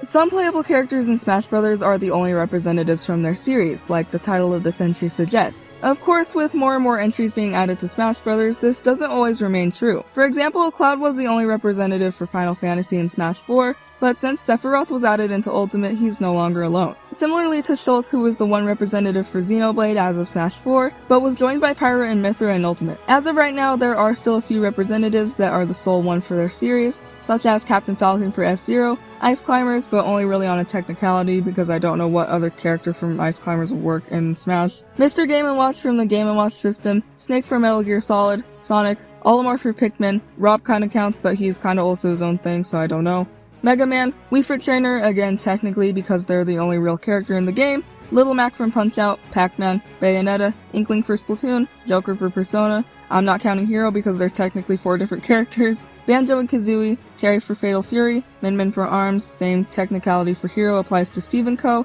and then finally, Kazuya for Tekken and Sora for Kingdom Hearts. Xander Mobus is a voice actor whose name is just as synonymous with Smash Bros. As the title itself is. Starting in Smash 4, he's provided the voice for Master Hand, Crazy Hand, and most importantly, the announcer for the game. Another notable Smash-adjacent voice he provides is for Joker, which is super funny because the thought that this voice Ready? Go! and this voice Aegon! Go! Do it! are the same person just goes to show how wild voice acting is. This entry is only so low in the iceberg because I feel like this isn't extremely common knowledge, but known well enough to be in the upper tiers. What if you were like a normal old John Nintendo fan who made fan art of a character as you do? Okay, and then what if that fan art got put into an official installment of a Nintendo game? But what if it was an accident? Jeez, I don't know whether to be upset or flattered. When Smash Ultimate released, it accidentally released with a fan-made sprite for the Masked Man as his spirit artwork. It was later replaced in 2.0.0 with an official sprite, with the only differences between the two being the inclusion of this pixel here and the discoloration of these 2 pixels. Earlier in the iceberg, I mentioned how a lot of characters were cut between Melee and Brawl, but also that quite a few new characters have been added in. Some of these new characters in particular can, in some ways, stand in as replacements of certain characters that were cut, whether that's in terms of moveset or appearance or both. For example, Roy was cut from Brawl, but another Fire Emblem character was added, Ike. Ike's moveset doesn't quite play like Roy's, but they are both sword fighters hailing from the same game, and Ike plays a little more uniquely, not being a 75% clone of Marth the way that Roy was. Another much different example is Toon Link. He was added into Brawl after Young Link was cut. In this case, Toon Link is a direct clone of Young Link's moveset, whose moves are a direct clone of regular Link's, so Young Link wasn't missed much in Brawl, because he had a clear-cut replacement in Toon Link, who appears young himself. Lucario can kind of be considered as a replacement for Mewtwo, but not in many ways other than their overall magical vibe, and the fact that the two are high-profile Pokemon. There are many fighters in the game who, for one reason or another, were planned for a much earlier inclusion in the series. I'll just go through and list the ones that were planned for each game, and describe the conditions keeping them from being added. Just to be clear, this entry only concerns planned characters, and not characters who were simply considered. For the original Smash Bros. Game, Bowser, King Dedede, and Mewtwo were all planned, with the only explanation for their being cut lying in the lack of time there was for the game's development. However, and I can't find any information on why this was stated, Sakurai claimed in an interview that Bowser was in the game. Maybe it was a mistranslation, but I don't think anything as simple as in the game and not in the game can be so easily misconstrued. For Melee, Snake, Sonic, Lucas, and Wario were planned. Sonic and Snake were cut due to time constraints, Wario was cut because of a concern about there being too many Mario representatives, which is an incredibly wild thing to think about, especially now, and Lucas was cut in favor of Ness, because Mother 3, the game Lucas is from, was cancelled for the 64DD, so it was better to just use a character that more people might be familiar with, I guess. For Brawl, I've already talked about the planned characters who all ended up being cut due to time constraints, the Forbidden 7. Again, we don't know for sure who all the characters in the 7 are, but confirmed ones include Roy, Dr. Mario, Mewtwo, and Dixie Kong. Planned characters for Smash 4 were Chrom and Pokemon Trainer, and technically Ice Climbers, but I've explained why the latter two were cut, which is because of the hardware limitations and concerns over breaking the game. Chrom was cut because he wouldn't have been able to have a unique moveset in the way that Robin could, and Sakurai wanted to spice things up a little instead of pushing Marth clone after Marth clone. Smash Ultimate doesn't quite have any seriously planned characters, although there are some DLC characters who were once considered to be in the base game, like Steve and characters from ARMS and the second Xenoblade game. I do actually end up talking about more of these later down the line, so I won't get into too much else here. A final smash is a move introduced in Brawl that has increased power and has more of a chance to stun and knock out your opponents than your normal attacks. This attack can be done by catching a Smash Ball, a floating item that spawns randomly during the match if you have those turned on. In Smash Ultimate, you can also get these activated after they're charged up, again if you have that option enabled. For one reason or another, some characters' final smashes get changed, some in major ways, other in minor ways. I'm not going to cover all of them specifically, but I will try to explain the reasons why some of them were changed. Starting with the main reason why a lot were altered, between Smash 4 and Ultimate, many final smashes that implemented manual player controls during the attack were changed to automatic attacks to keep the animations for these short, therefore keeping the pace of the match. Among those whose final smash was victim to this change are Diddy Kong, Donkey Kong, Falco, Fox, Ness, Rob, Snake, Sonic, kinda, Wolf, Yoshi, and Zero Suit Samus. Charizard and Lucario kind of count since they had their final smashes changed from Brawl to Smash 4, both for similar reasons. Since Charizard was removed from Pokemon Trainer in Smash 4, he needed his own final smash, because the previous one included Squirtle and Ivysaur. Instead, he'd get a final smash that turned him into a more powerful Pokemon, Mega Charizard X, where he could freely attack in this form. Lucario got a similar Mega Lucario treatment for his final smash. Because these were changed from Smash 4 to Ultimate, and although they were both reverted back to their initial final smashes, I do think Charizard counts as a final smash changed to remove player input. On the other hand, some of them were changed to correct things between games, to optimize the power or accuracy of the attack, or because the previous one was just kind of lackluster. Some characters have had 3 entirely different final smash moves between the 3 games since their introduction, namely King DDD, Pit, Rob, and Zero Suit Samus. These were all either changed because of the reason I talked about earlier, or because any of these 3 reasons I just briefly described. For example, Rob's final smash got a little more visually punchy in every game from Brawl onward. Pit and King DDD's final smashes were similar in Brawl, summoning little goons to attack people, but these both took up a lot of fighting time, and were sorta so I see why these were changed, and I think the second change was again made to amp up the action. Before the giant dragon thing from Metroid, Ridley was added into Smash Ultimate, a lot of people had been asking for his inclusion in Smash, some even going as far as to ask Sakurai directly if he'd be added, and if not, why. The answer to this question was quite simple. That, given the size of Ridley, who functioned as a big boss-type enemy in Metroid, was just too big to be a fighter in Smash. He would either be too big or too powerful, or both, giving him a very unfair advantage against practically every other fighter. The way they remedied this was by shrinking Ridley down to being just a bit bigger than Bowser, who is usually depicted quite large himself. Ridley does still have an imposing stature over normal-sized characters, but he only takes up about a quarter of a battlefield stage, if that, as opposed to half of it if they'd stay true to his real size.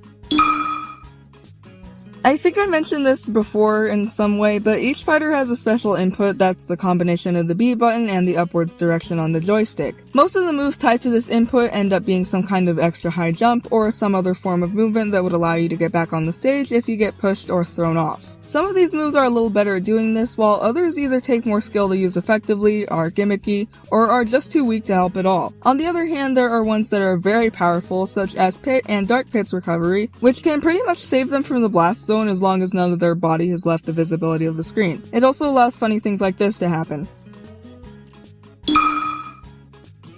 This entry is only so far down in the iceberg because it encompasses the fact that there are possibly characters in Smash you may never play as because of a paywall. That's pretty much it. As of Smash 4, there have been extra DLC characters released after the initial release of the game, who also add a new stage and new music into your game. For Smash 4, the DLC characters were Mewtwo, Lucas, Roy, Rio, Cloud, Corrin, and Bayonetta. I also want to mention that in this set, some of the characters were priced differently than others for some reason. Roy was only $3.99, but a couple of them got up to $5.99.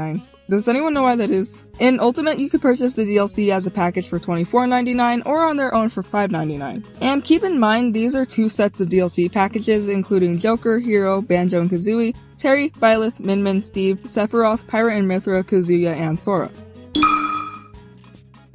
For some reason, both Melee and Brawl are the only Smash games to have a teen rating, though this entry refers to Brawl specifically because there's less of a clear reason why. The overall dark coloration to Melee and the fact that there being usable guns as weapons are attributed with being the reasons why it earned a teen rating, but for Brawl there's more factors at play. The reasons listed on the box include cartoon violence, which has always been listed on Smash Bros. Ratings information, but also because of crude humor, mostly because of Wario. A lot of people say that this high rating isn't really deserved by just these two things, so what else could be adding to it? A lot of people point fingers at the more gritty and realistic art style, along with the fact that Snake, a character from a game rated M, was included.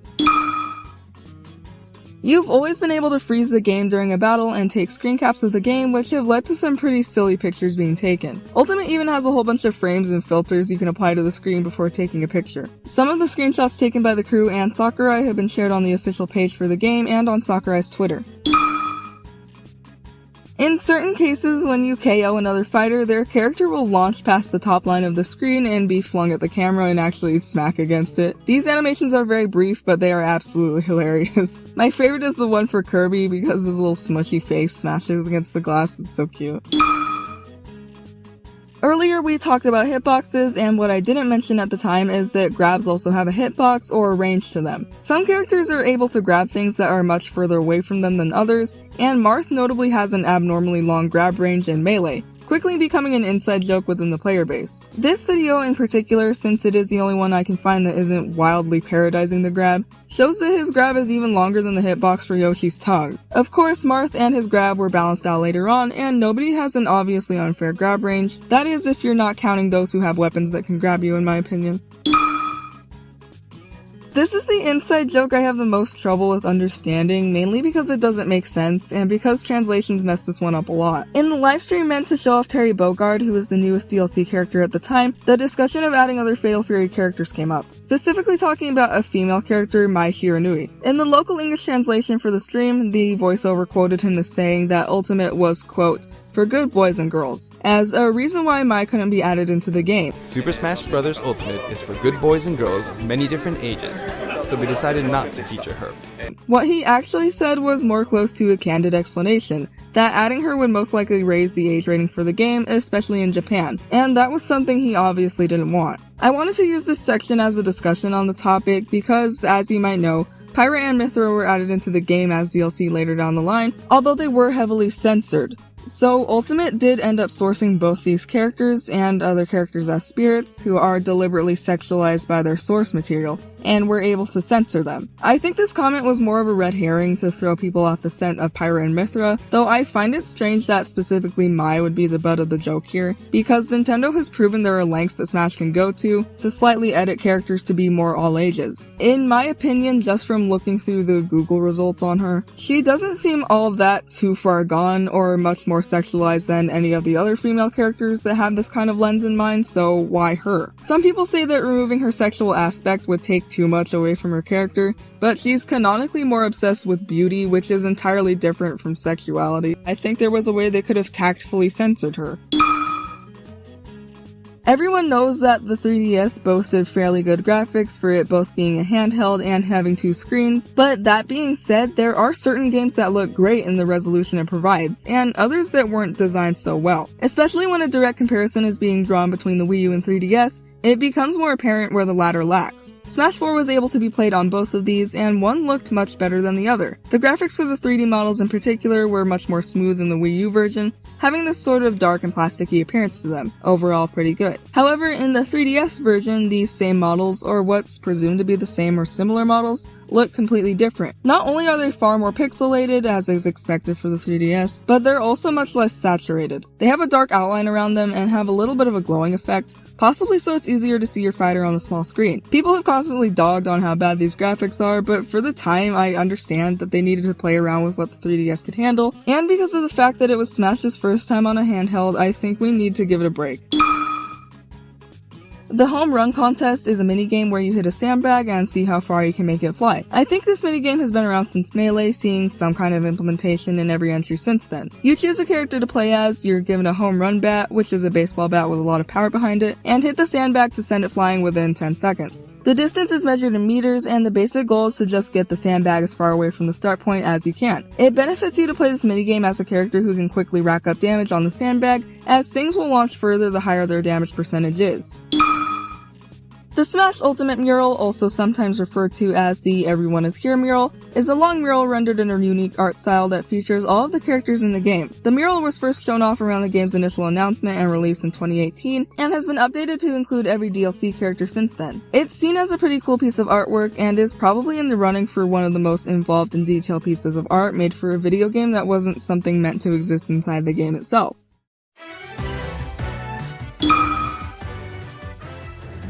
RuPaul! You've probably seen a TikTok like this at least once or twice. This is a reference to a feature that Brawl had that when you would choose a character on the character select screen, a voice clip of the character would play through the little speaker on the Wiimote you were using. Note that this only works with Nintendo Wiimotes. I had one of those rock candy third-party Wiimotes by the time I was playing Brawl, so mine never did this. The first time I actually found out about this was at a party that my friend had, and she had like the native Wiimotes that came with the console, and we were playing Brawl. And like the first person to pick their character, the sound played, and I was appalled. I was so scared. I had never heard it in my life. Anyway, there's a whole bunch of TikToks like the ones I showed before that make fun of the low quality of the compressed sound coming from the Wiimote speaker. Like, I can't think of another time before or after this where a company put a speaker in a controller, probably because this feature was both of a low quality and underutilized by Nintendo at the time. Here's a couple of the actual voice clips. They sound like McDonald's toys.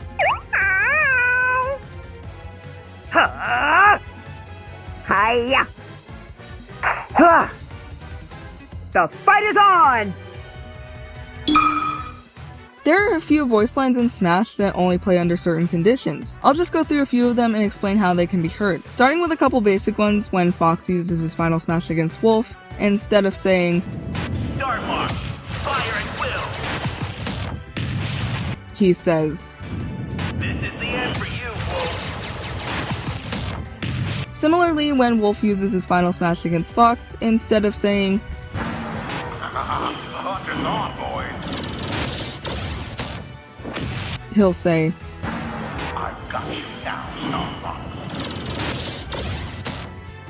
this same line will play when Wolf beats Falco. Falco doesn't have any unique voice lines specific to a certain character, but if he hits more than one fighter with his final smash, he'll say, We've got multiple boats inbound.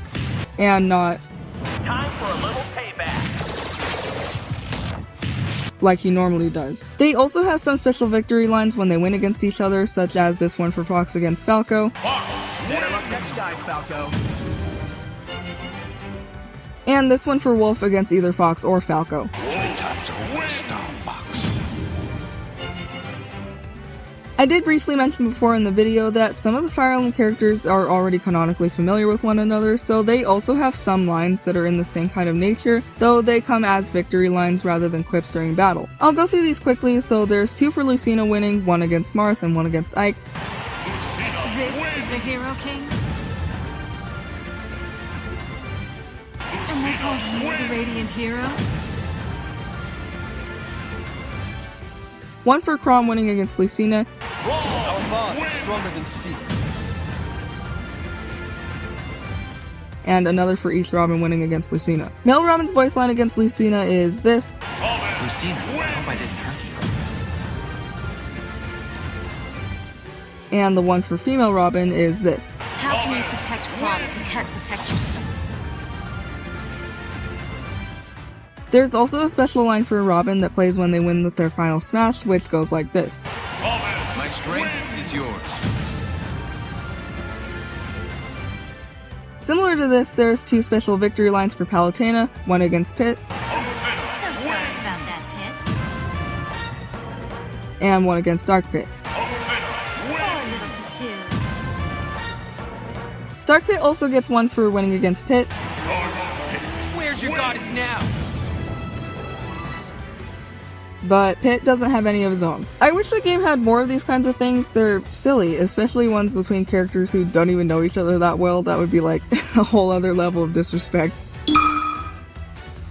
There are also stages that unlock special lines, but these lines are more in the vein of entire conversations between two or more characters. The characters featured in these conversations depend on what stage you're playing on. The most well-known example of this is a set of conversations called Palutena's Guidance. This was added into Smash 4, and the conversations are viewable by doing a specific set of things. By playing as Pit on Palutena's temple against one other player, you must press on the down taunt button for no more than 1 frame. And since Smash is a 60 frames per second game, and each frame is 1/60th of a second, which is about 16 or so milliseconds, a good trick to do this effectively is just by using your little fingernail to lightly press down on the bottom of the button and kind of flick it instead of full on pressing it down. An animation will play where Pit kind of crouches down a bit. It's kind of a long animation, and if someone or something hits you or you're otherwise interrupted while this is playing, it'll cancel the whole thing, so be careful of that. You won't be able to do it again in that match because you have to do it before anyone hits you or you hit anyone else. Anyway, if you're able to do this successfully, a conversation will appear on screen, kinda like a visual novel or RPG might have. These conversations use the sprites from Kid Icarus Uprising, where the Smash designs for Pit, Dark Pit, and Palutena come from. Palutena will then describe the other fighter to Pit, detailing things such as where they generally come from, what kind of person they are, or what status they have, and most importantly, their notable strengths or weaknesses. For example, when this conversation is centered around Shulk as the other fighter, she'll explain that while his Monado arts give him some kind of boost in one area, he may become weakened in another. Like, if he's able to jump higher with the jump Monado art, his defense might decrease a little while this is active. These conversations can also feature other characters, usually Viridi, another character from Kid Icarus Uprising, and Dark Pit in a few, including his own. There's only 2 conversations where a character from an outside game will engage in the conversation, and one is technically outdated now as it was updated in Ultimate. This is the one for Robin, and I'll go over the second one in another entry. In the Smash 4 version of this conversation regarding Robin, they are both never referred to by any pronoun, rather just their name, possibly just to make things easier for the recording and editing for the game's voice lines. As Robin and Chrom are intrinsically linked to one another, as both this game and the game of their origin often treat them as inseparable, Chrom appears in this conversation to talk about them rather than having Palutena talk about them. Since Chrom wasn't in Smash at this point, it left his character open to be able to appear, and in my opinion it kind of makes the conversation more about him and how he's part of Robin's final Smash. I think it's kind of a cop-out, like Nintendo admitting that at that point, a lot of Robin's character depended on Chrom, but since then they've had a lot of what many people consider to be non-canon development, but in my mind this is as good as anything, because it directly contributed to their characterization in the updated conversation, as it even references the previously held view that all Robin was Chrom's friend. This guy with the heavy looking coat is... Robin. Oh, that's right. Chrom's friend. Really? Just Crom's friend? And his tactical person? Seriously? Tactician. Robin is a master tactician who can use both tomes and Levin's swords. But Robin's attacks have limits on how many times they can be used. When Robin discards the sword or a book, it's time to be aggressive. You don't think a master tactician will see that coming? Probably, but losing the Levin sword put Robin at a major disadvantage, so do your best to capitalize. This isn't the only Palutena's Guidance conversation that was changed. For example, Ike got an updated conversation to work in the fact that you can play as either version of Ike, the one from Path of Radiance, or Radiant Dawn. Like I mentioned before, this isn't the only example of secret conversations in the game, though the others aren't as entertaining or helpful, rather just fun little Easter eggs for fans of the respective series. There's one for the Star Fox characters that you unlock by similar means on Corneria or Lilac Cruz, and through the same method, or another similar one, you can unlock some conversations as Snake on Shadow Moses Island. Since Kirby was the only one to survive Galen's attack in the beginning of World of Light, when many characters considered to be very strong were able to, a lot of people have since then awarded Kirby the honor of being the strongest character in Smash, kind of as a joke, but in my mind he's earned it.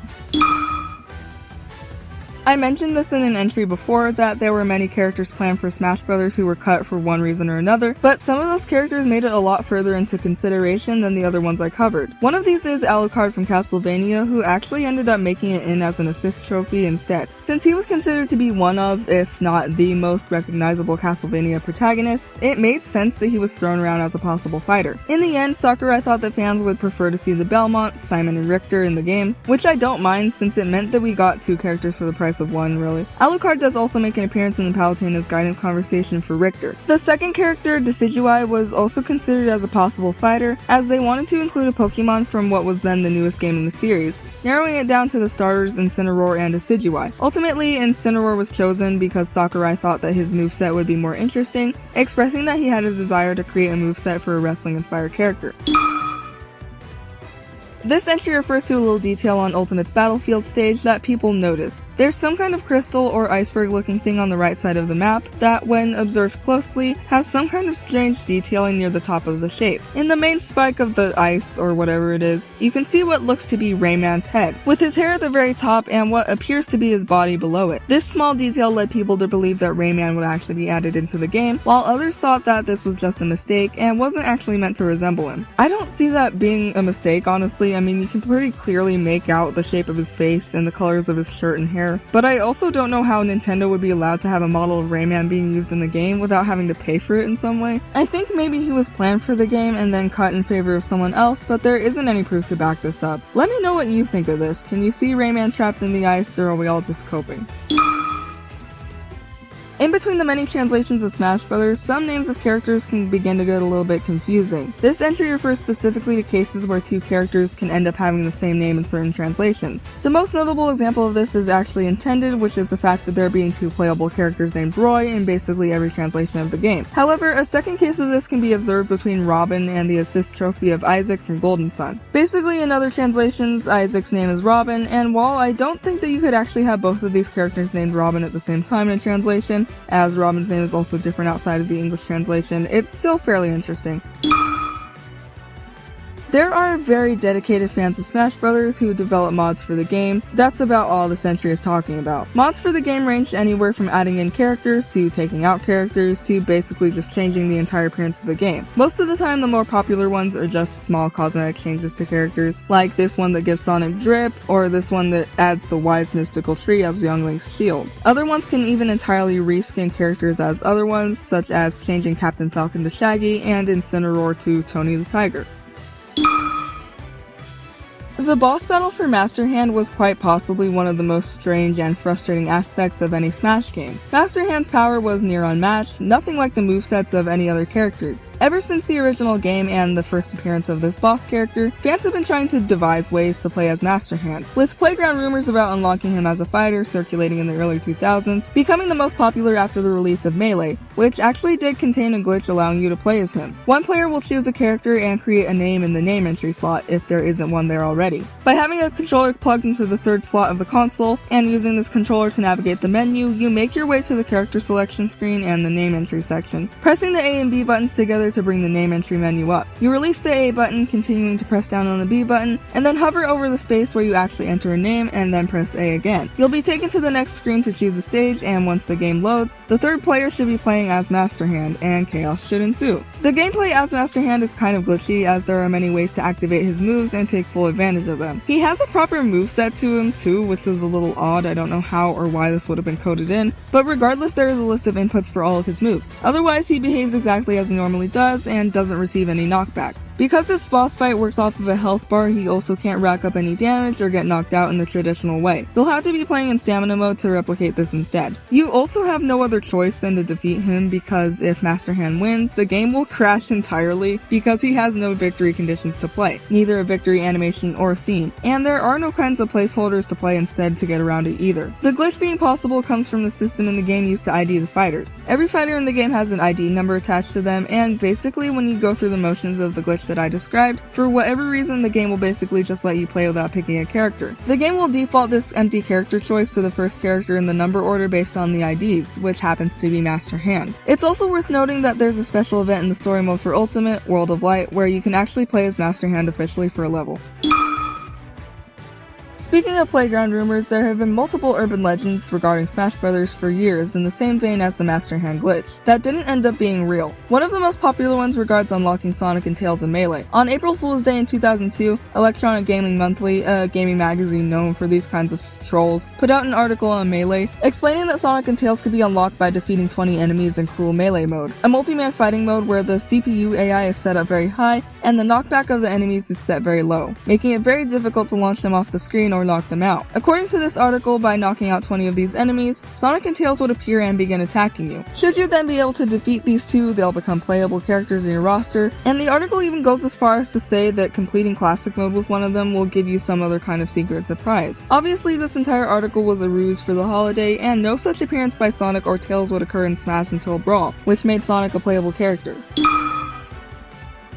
For some reason, the character reveal trailers for Ultimate have a weird motif of death or elements involving it, being a little bit scary in nature or sometimes even killing or showing already deceased characters on screen as one of the main focal points. I don't know if this is just because a lot of the new characters we got are technically villains or just bad guys in some kind of way, but it's still weird and it's something I'll discuss again in a later entry. For this one, I'll just go through the reveal trailers chronologically and explain what happens in each, those that are relevant to the point anyway. The first deaths can be seen in Ridley's trailer where Samus, Mario, and Mega Man are exploring some kind of spaceship. I don't know, I've never played a Metroid game, but anyway, Ridley ends up attacking and killing Mega Man and Mario in a rather striking and off-putting animation with stark black silhouettes over a blood red background. In the very next trailer, the one for Simon and Richter, Luigi is first seen exploring a haunted mansion, you know, as he does, but then he comes across what looks to be the Grim Reaper himself, who subsequently kills him. Luigi has never gotten a break, but to be fair, Mario does get his in these trailers. I'm not gonna say that King Dedede dies in the trailer for King K. Rool solely because it doesn't do a very explicit job of saying so, but with the expression on his face in this shot, the return of that black silhouette on a red background for King K. Rool moments before his attack, and the sharp claws making direct contact with the back of his head, I'll leave it up to interpretation. Same thing goes for Little Mac and Ken in the Ken/Incineroar trailer. You try to survive being flung into a Jumbotron at the speed of light. Everything is fun and games until the Hero trailer. The Hero trailer is the first of the reveal trailers to actually take place at a canonical point in World of Light, and features dark clones of Marth and Meta Knight. While this trailer doesn't have any deaths, it marks a point in which many of the trailers take on a dark tone, with this one in particular having sort of off-putting visuals and an eerie silence.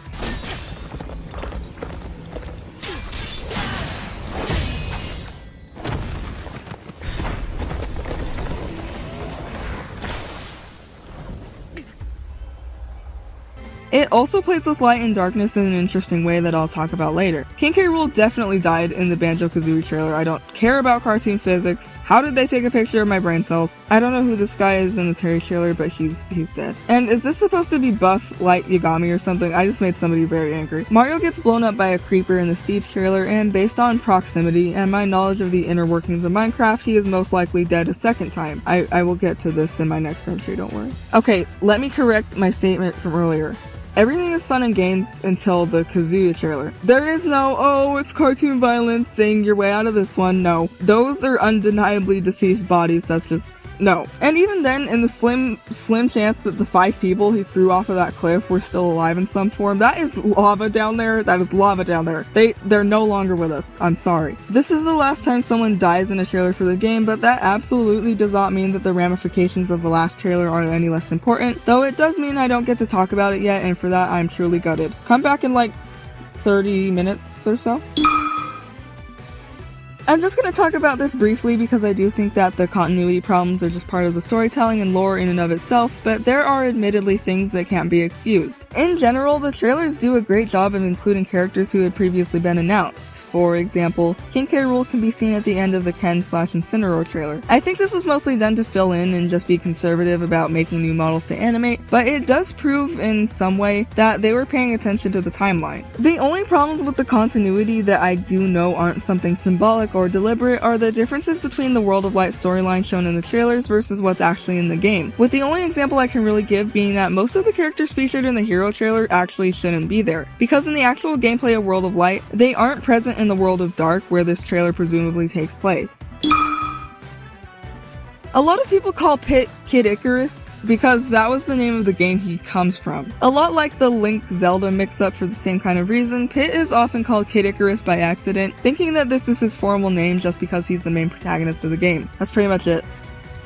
We can get to the next entry, please. Some characters, based on their movesets, are more beneficial to use against others. For example, if you're playing as a character who doesn't have a lot of jump power or many aerial attacks in their moveset, you might be at a disadvantage against another whose movement is faster or more floaty, like a matchup of Little Mac versus Sora. Of course, you can get lucky catching him on the ground and getting him with a combo or something, but Sora would more than likely have the advantage because of his possible evasion tactics and how long he can remain away from you in the air. Gliding is a mechanic that was only briefly present in Smash, specifically in Brawl. If you were playing as a character that could fly, such as Pit, Charizard, or Meta Knight, you'd be able to use your wings to glide through the air like the name of the technique suggests. This kind of allowed you to move across the stage with more ease, staying in the air so other fighters might not be able to get you so easily. Not a lot of people used it, it wasn't as advantageous as it might seem, and the mechanic was cut from the game.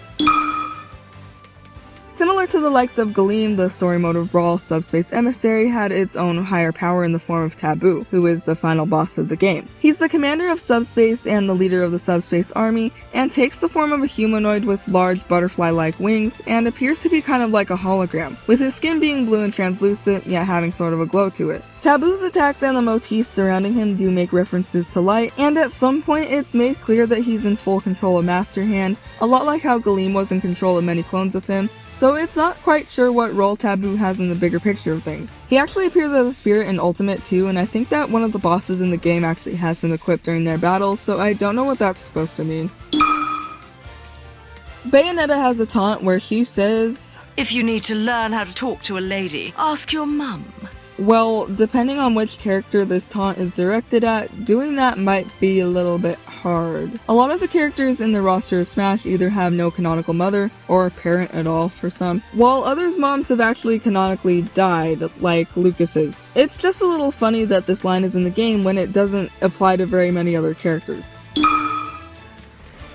A lot of dedicated and competitive Smash players will probably tell you that the best controller to play Smash with is a GameCube controller, which probably also comes with the whole melee is the best Smash game opinion. I think it has something to do with how easy the joysticks are to move around, and the short response time of the buttons or something like that. Some people even say that the layout of the controls itself is particularly beneficial to playing quickly and concisely, which I understand. I mean, compared to other controllers, this one is set up in a pretty unique way.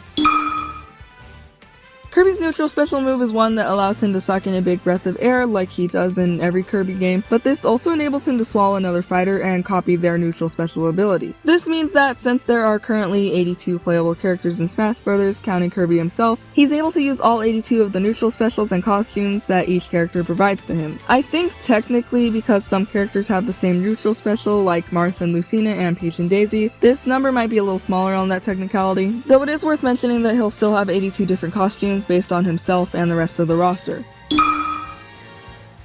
From Brawl up until the most recent game, you've been able to save recorded replays of all the matches you play. Ultimate allows you to save replays of your matches directly into the game engine, and there's a separate menu in the game itself that allows you to view these again later. This feature has been present in the game since the day of release, however with each major update you would end up losing these replays, if you hadn't saved them from the game to your SD card in your console. With certain big updates to the game, your replay data would be irreversibly wiped from the game, meaning that if you had recorded a bunch of replays in version 1.0, and then updated to 2.0, you'd lose all of your replays. I'm not entirely sure why this has to happen, but it also appears that this has recently been patched out, which is kind of too late to really take away the sting. All replays lost to this erasure can probably loosely be considered lost media.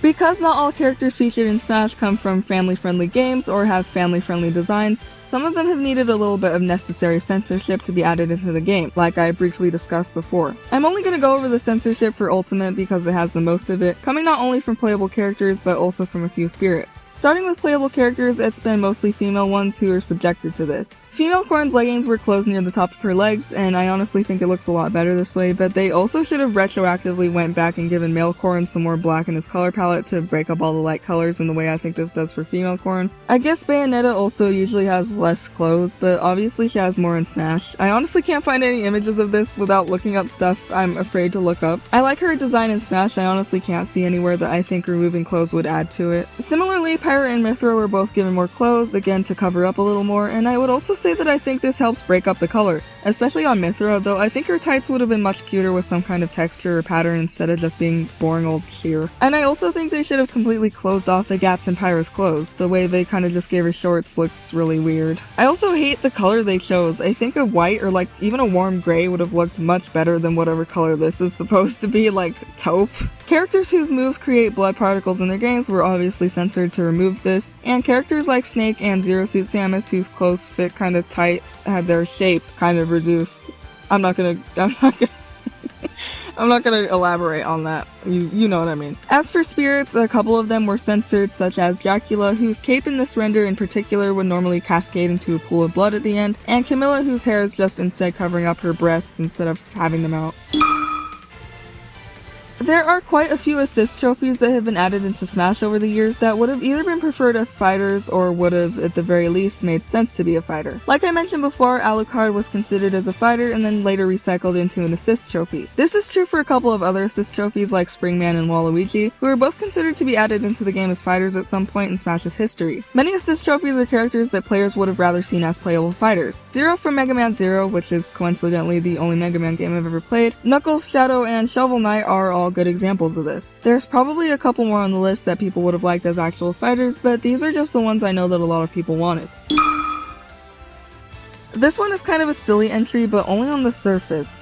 If you think about it a little harder, it's actually kind of creepy. Some stages in Smash Bros. Have characters in the background who either serve no purpose or act as some kind of hazard on the stage. For example, there are Shy Guys racing in the back of the Figure 8 circuit stage, and are also a hazard for the mid-bottom of the stage if hazards are enabled. There's villagers from Animal Crossing on the Smashville stage, puppies in the background of the living room stage, Mii's on the Tomodachi Life stage, and characters from Fire Emblem in the background of the Garreg-Mach Monastery stage, to name a few. These characters are trapped in this weird limbo of being living, breathing characters in Smash, but not having a purpose outside of aesthetics, or at the very least as a hindrance to the gameplay. Subspace Emissary, instead of using models of enemies that already exist in the game for one reason or another, like how it was done in World of Light, used models of enemy characters made specifically for the story mode. See, in between traditional fights, you'd be subjected to platformer-esque levels where you'd face these enemies all the while trying to complete a certain objective, or simply reach the end of the level. A few of these enemies are based off of ones from the games featured in Smash, such as Goombas and Koopas. Some of them are really cute, while others are just uncannily off-putting. I'll just show a couple on screen and let you decide on that for yourself.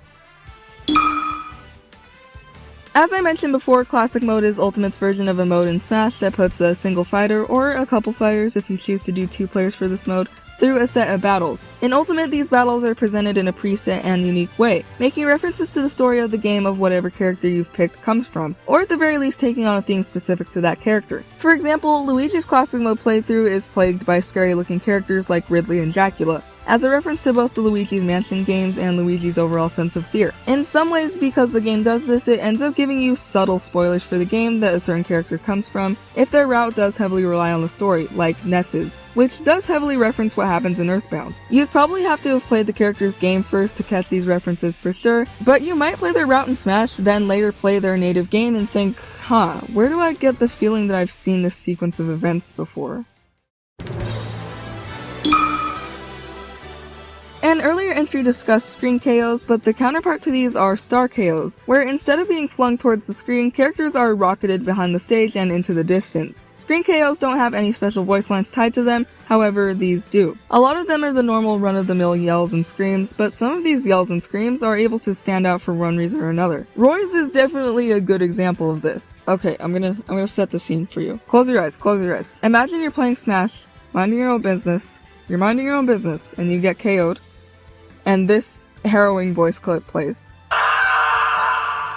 I just think it's really funny. The scream is also similar in his Japanese voice acting, so you don't miss out on anything good. I only hope his voice actors were paid very well for this performance.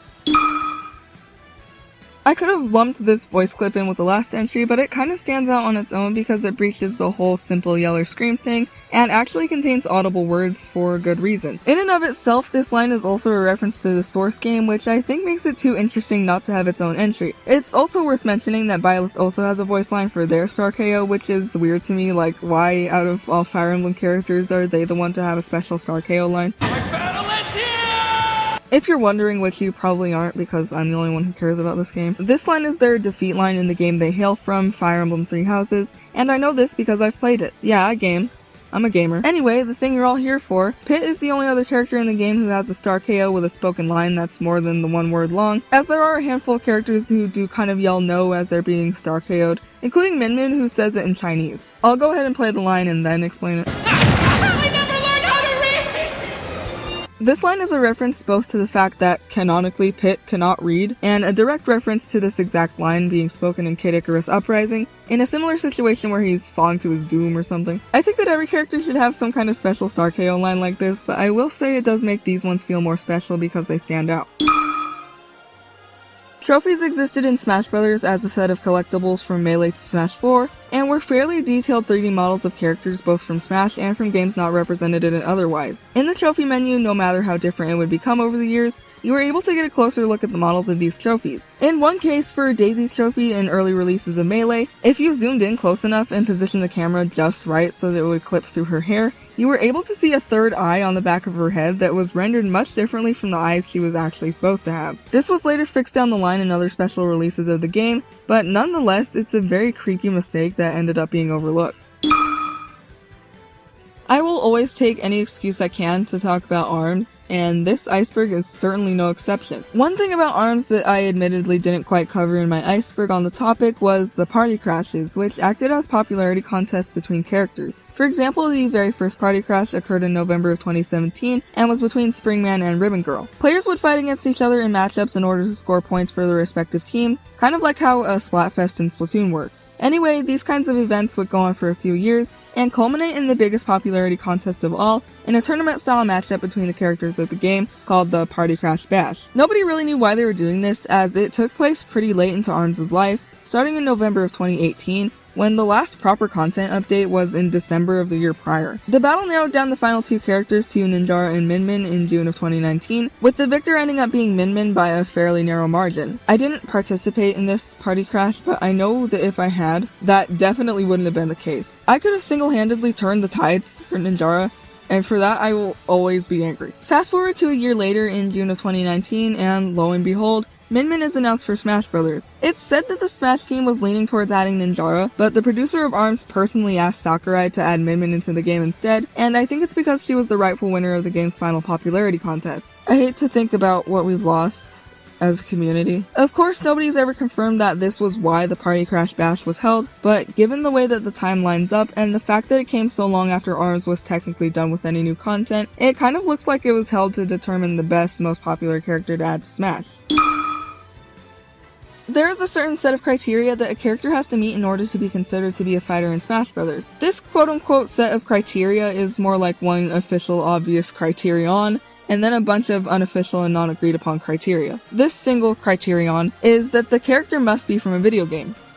That's it. Other unofficial and debated criteria include what kind of game the character originates from. For example, it must be a character who doesn't come from an overly bloody or mature game, which already isn't true, as we've seen a few characters from mature rated games in Smash. Another one that I see pretty often is that characters from shooting games or characters who rely heavily on guns and things like that are probably less likely to be added, which is fair. This hasn't stopped people from humorously pointing out that there are characters who technically meet the criteria, like your run-of-the-mill James Bonds and Star Wars characters, but also characters like SpongeBob, who on this technicality is a video game character, having appeared in multiple of his own video games. By the way, you're gay. Nowadays, it seems like no game has one finite ending, and if it does, you don't know which one it is unless someone who worked on the game says which one. Sometimes it can be more obvious than needing it spoon-fed to you, and other times you might go your entire life without knowing how Five Nights at Freddy's truly ended. World of Light is no different and has 3 endings: the bad ending, the not-so-bad ending, and the true ending as it's called. But I prefer to call it the neutral ending because that's honestly what it is. So, spoilers for World of Light will be contained in this entry, but if you want to skip them for now, you can skip to this timestamp.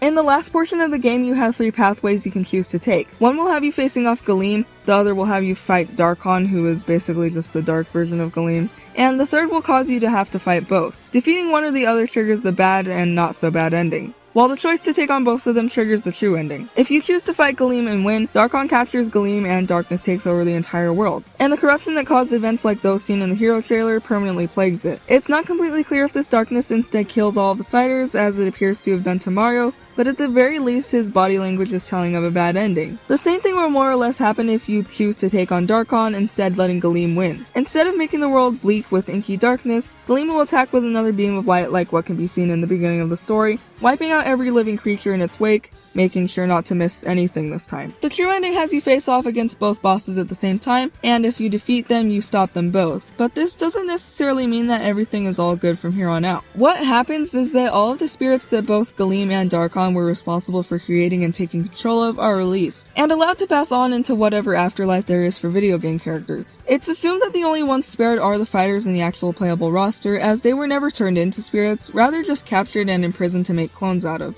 This leaves a lot of questions that hopefully I'll be able to answer in the more analysis-based parts of this iceberg, but for the time being, this ending is just as jarring as the other two, knowing that all of the spirits got to move on with their lives, but our main cast is presumably trapped in a world both without their loved ones, and with the notion that the cost to bring them peace was a cost personal to themselves.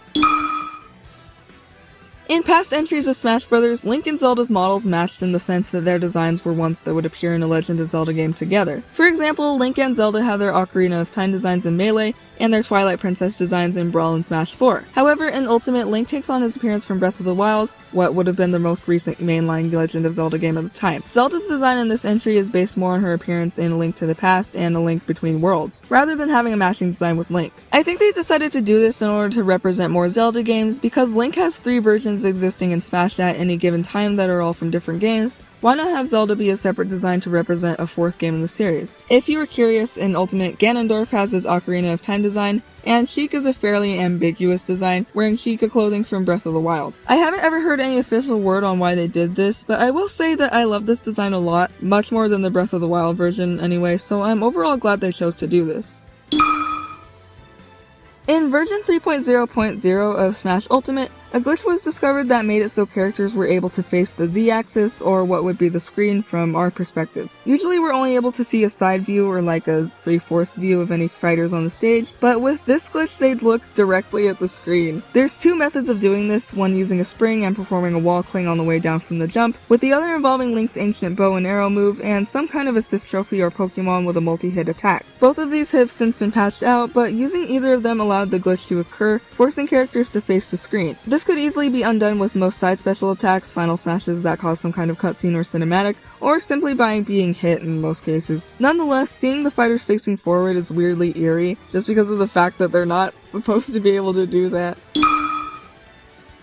I promise that this is the last time I'll mention ARMS for this iceberg, and to appease you even further on that topic, I'll keep this brief. When Min Min's reveal trailer was made for Smash, it probably wasn't run by anyone super dedicated to the lore, as there is one major mistake that was made regarding it. In ARMS, the masks of the fighters are what keep their arms in full control. When using a mask, you can choose what appearance your arms take on, whether that's the form of an anatomically correct human arm, or the stretchy combat version used to fight. In either form, your arms will have the same pattern that your combat arms will have. So, for example, Springman's blue coil arms still translate to blue human-shaped arms with a spiral pattern on them when not in use. Without a mask, your arms are completely uncontrollable and spring out all crazy-like in this picture from the game. In Min Min's reveal trailer, not only is she maintaining her arms as normal without a mask, but her arms also lack the texture they normally have, which should be some kind of noodle-like color like in her official art from the game. I do understand that ARMS is now a fairly old game that not a lot of people have played, and this is just some one-off trailer for a completely unrelated game, and that having her face and arms bare made for a better transformation scene, blah blah blah. But it's still a little hurtful as an ARMS fan that nobody stepped in to make these corrections on the behalf of our small community. This entry refers to the strange air surrounding Marth's amiibo, between manufacturing defects and redesigns, and his being considered one of the holy trinity of amiibo. After the release of his figure in November of 2014, Marth became the subject of much ridicule. The scale of the amiibo in general made it hard to get a very fine face printing for something that was going to be so mass-produced, but fans were quick to notice that this seemed to be more common with Marth, as his print in general just seemed to be poorly designed to begin with his mouth being up slightly too high and his eyes being a bit too large and far apart, leading to images images like this being taken. Marth was one of the first amiibo to be released, and he also became one of the rarest ones to find, beside Villager and Samus, who also released in the first wave of amiibo. In 2015, to coincide with Marth and other Fire Emblem characters' inclusion in Codename Steam, it was announced that Marth's amiibo would get a reprint and a slight redesign. This redesign made him much more faithful to his true appearance, fixing his face by a noticeable amount. Other than these little hiccups in the Marth amiibo's existence, there have been a few instances of them coming with some strange defects, such as this one having 2 swords, and this one coming with an extra detached head. For a long time, the piece of writing that proudly bore the title of the longest piece of literature ever written just so happened to be a Smash Bros. Brawl fanfiction based off the game's story mode Subspace Emissary. Titled The Subspace Emissary's World's Conquest, this fanfiction is hosted on the site fanfiction.com, had its first chapter uploaded in 2008. Between 2008 and 2018, writer Aura Channeler Chris has given the work 221 chapters, amassing over 4 million words. Unfortunately, this fanfiction has lost its title, all thanks to another who has outdone it. Let's make this a game. I want you to take a wild guess what piece of media this 2,168 chapter long fanfiction is about. I'm gonna give you a minute. If you want to leave it in the comments before I say what it is, you can do that. Feel free to do that. It will boost this video. The Loud House Revamped is a fanfiction on the same hosting website that boasts over 16 million words, 4 times the amount of those in the Smash fanfiction. I'm personally determined to take the title back for Smash Bros. I mean, it only makes sense that a franchise that big should have a fanfiction that's equal in size.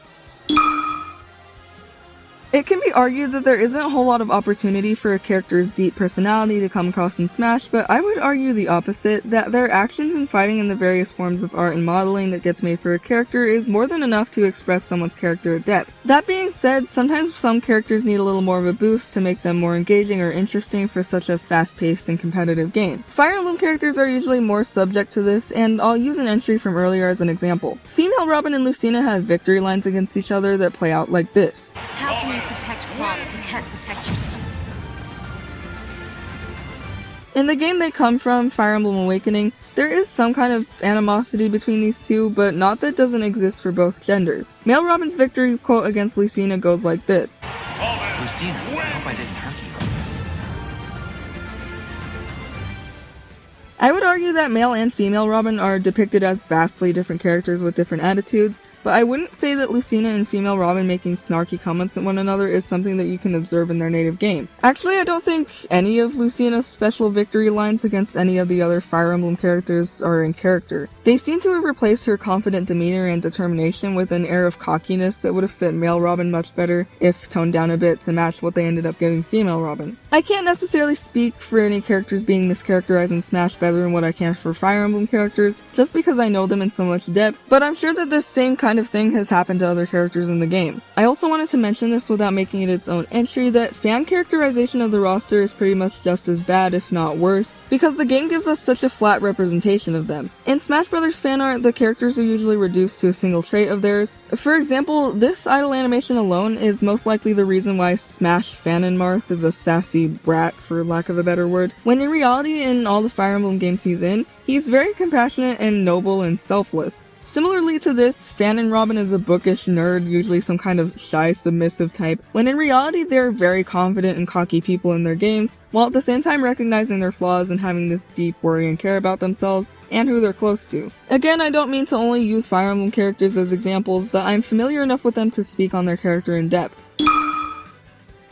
Created after the comedy and satire-based magazine of the same name, Mad was an animated comedy show that ran on Cartoon Network from 2010 to 2013, featuring many animated skits that both made fun of and commented on current events and media. One episode featured a skit about Kid Icarus that kind of plays with the whole his name's Kid Icarus thing I mentioned earlier, but also features at some point a reference to Smash Bros. In which Mega Man was shown, who wasn't in any of the entries at the time of the episode's airing. Also not possible at the time of the episode's airing was the ability to play with 8 players, which this skit also happened to feature. As you might know, in the year following the ending of Mad, Smash 4 was announced, which both had Mega Man as a playable character and allowed you to play with 8 players for the very first time in the series. What I want to know is if whoever wrote the skit had some kind of connection to someone working on Smash, or if they were some kind of clairvoyant or time traveler. It's just too specific of a thing to happen on accident, so close to it happening, unless of course it was an accident. Either way, it's kind of interesting that something as weird and obscure as this silly little TV show could end up correctly predicting these things.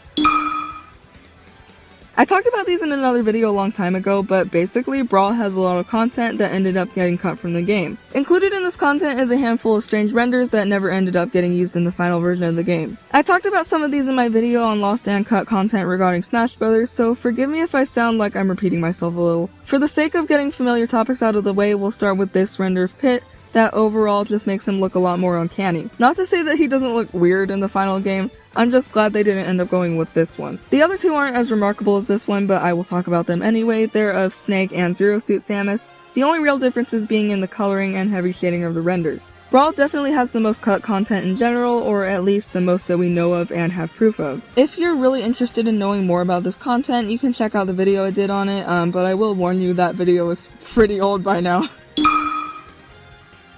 The title for this entry is kind of misleading, as there are people of color depicted in Smash Brothers, but are dominantly fair-skinned Asians. I even wouldn't necessarily count any Fire Emblem characters as being people of color, simply because their appearance and the influence of the game they come from both echo a medieval European inspiration. What I'm really insinuating by the title is that there are a ton of fair-skinned characters in the game, with the only person of color, if you consider him a true person, being Steve. I will also note that there are multiple alternate costumes for characters that do indeed change their skin color, such as Dark Pit's 3rd costume, Pokemon Trainer's 7th and 8th costumes, Villager's 7th and 8th costumes, and Inkling's 4th and 5th costumes, just to name the ones that I remember having these kinds of alternate colorations. While this is good and gives players some options based on their personal skin tone, if that's something you like to factor into your gameplay, it's kind of upsetting that Smash hasn't added a playable darker skinned character who already comes that way. I know that Shantae was tossed around as a potential fighter, or at the very least a fan request during the voting for Smash 4, I just wish that something maybe would have come of that, because it is a little sad to see that there is a lack of surface representation among the cast. Of course, I'm not suggesting that we devise a witch hunt against Nintendo for this. It's just sort of weird and sad that after so many years, and with so many diverse video game characters being out there, it's not like there just aren't any to choose from. I would love to see this portion become an outdated tirade, but I think we would all need to rally for a certain character in order for this to happen, as much as I hate to say it.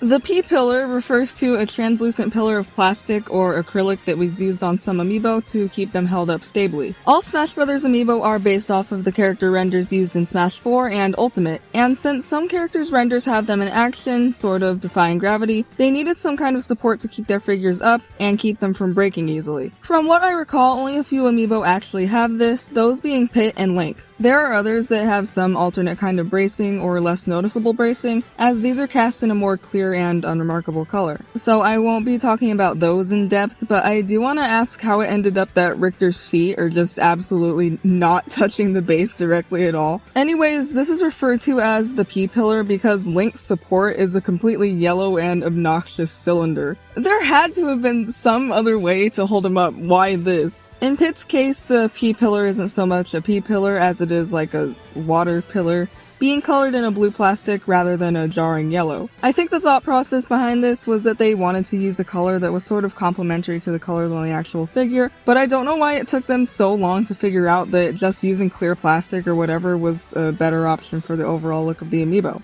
I'm glad that nobody else got hit with these. I really think it detracts from the look. But fortunately enough, there are other better looking Link amiibo to choose from. Like and comment on this video so I can buy a better looking Link amiibo.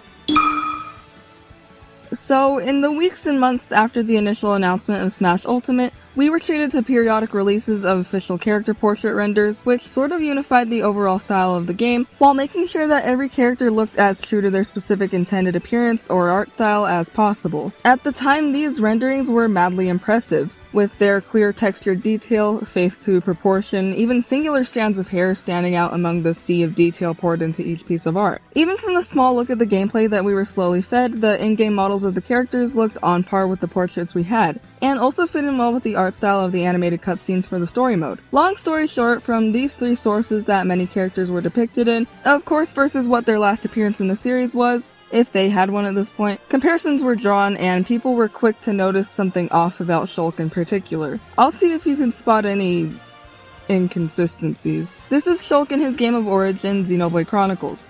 This is his artwork in Smash 4 and his model in that game. And this is Shulk in his artwork for Smash Ultimate, his model in World of Light, and his model in game. Why is he so eyes? So, yes, he obviously looks a little silly, especially if you jump straight from his Xenoblade rendering to the one in-game for Ultimate. He looked fine in Smash 4, I don't know what made them want to make such a big change to him when hardly anyone else had such a noticeable change made to them. Like, look at Palutena's in-game model in 4 and then look at her model in Ultimate. This is not fair. Way back at the top of the iceberg, I mentioned that there are items that are able to heal some of your damage, and some of these items are food, like literal food you might see in real life. Not only are these foods able to be eaten in the game, but they actually appear as realistic food, like creepily realistic. I wouldn't be surprised if these food renders were actually just pulled from pictures of food, and like, this isn't new, it has always looked super realistic, especially compared to the characters and settings of the game. I have no idea what this means for the lore of Smash, if anything at all. Speaking of the way things are depicted in Smash Bros., more or less, the art style they choose to work in, while first and foremost giving to the character's native art style, has an issue with the way it compares characters of different ages. I will say that it's mostly the fact of all these characters coming from different games that's mostly to blame for this, but Pit is supposed to be about 13, Roy is supposed to be 15, Ness is either 12 or 13, the Inklings are less than 14 years old because these are Splatoon 1 Inklings, and the ones in Splatoon 2 are confirmed to be 14, Link and Zelda are about 17, Min Min is 18, Peach and Daisy are in their 20s, need I go on. None of these characters really look their age in reference to one another, and of course that isn't the game's fault, but it's just weird to see so many characters of so many ages juxtaposed with one another, especially when this comparison makes it look like some characters are much older than another, when really it could even be the exact opposite. Voice actors are truly the backbone of entertainment. The sooner you realize that, the sooner this huge weight will lift off your shoulders.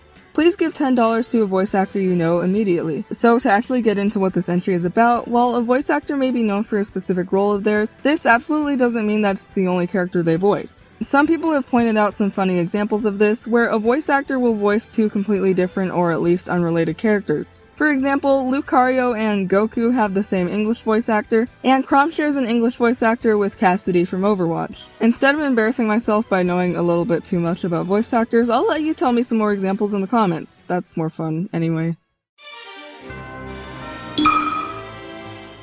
This one causes a lot of debate because it's hard to agree on one true definition of playable. For example, is a character being playable considered to be directly controlling them, or is a party situation acceptable too, where you don't necessarily control a character on a one-to-one basis, rather directing them on what to do, like in Pokemon? Considering both of these criteria, I want to try to make somewhat of a list of characters who had their playable debut in Smash. Feel free to correct me if I am wrong about any of these, as I most likely will miss one or two that I'm not entirely familiar with. Dark Samus made its playable debut in Smash, as it only appeared as an enemy boss character in 2 Metroid games prior to its addition as a fighter in 2002 and 2004. Ganondorf was first made playable in Hyrule Warriors, which came out in 2014, 13 years after he was made a fighter in Smash. Like I mentioned before, Roy was made playable in Smash Bros. Before his game even came out, making him one of the only absolute examples for the statement being made in this entry. Meta Knight's first playable debut came in 2023, meaning that he was technically first made playable in Brawl in 2008. The same thing for Meta Knight also goes for King Dedede. They were both made playable in their series of origin in 2023,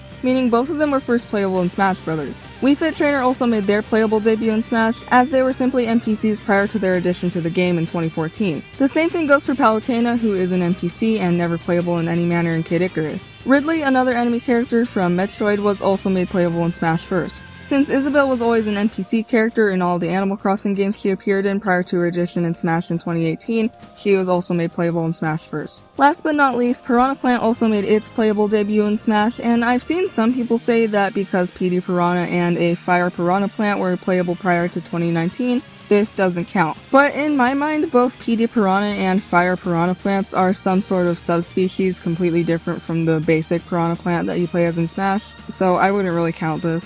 I will say that I know for sure that both Pikachu and Squirtle are possible to be played as direct one-to-one playable characters in Pokemon Mystery Dungeon, and this game came out in 2005, but Pikachu was playable in Smash in 1999, so he was made playable in Smash first, while Squirtle didn't get added into Smash until 2008, so he doesn't count. However, by this logic, disregarding the party control RPG criteria, this would mean that, in addition to Pikachu, Jigglypuff, Pichu, Mewtwo, Ivysaur, Charizard, Lucario, Greninja, and Incineroar were all first playable in Smash Bros. Another little honorable mention I want to make is that Pit appeared in his Kid Icarus Uprising design well ahead of the game ever coming out, and also marks the first time he had a voice.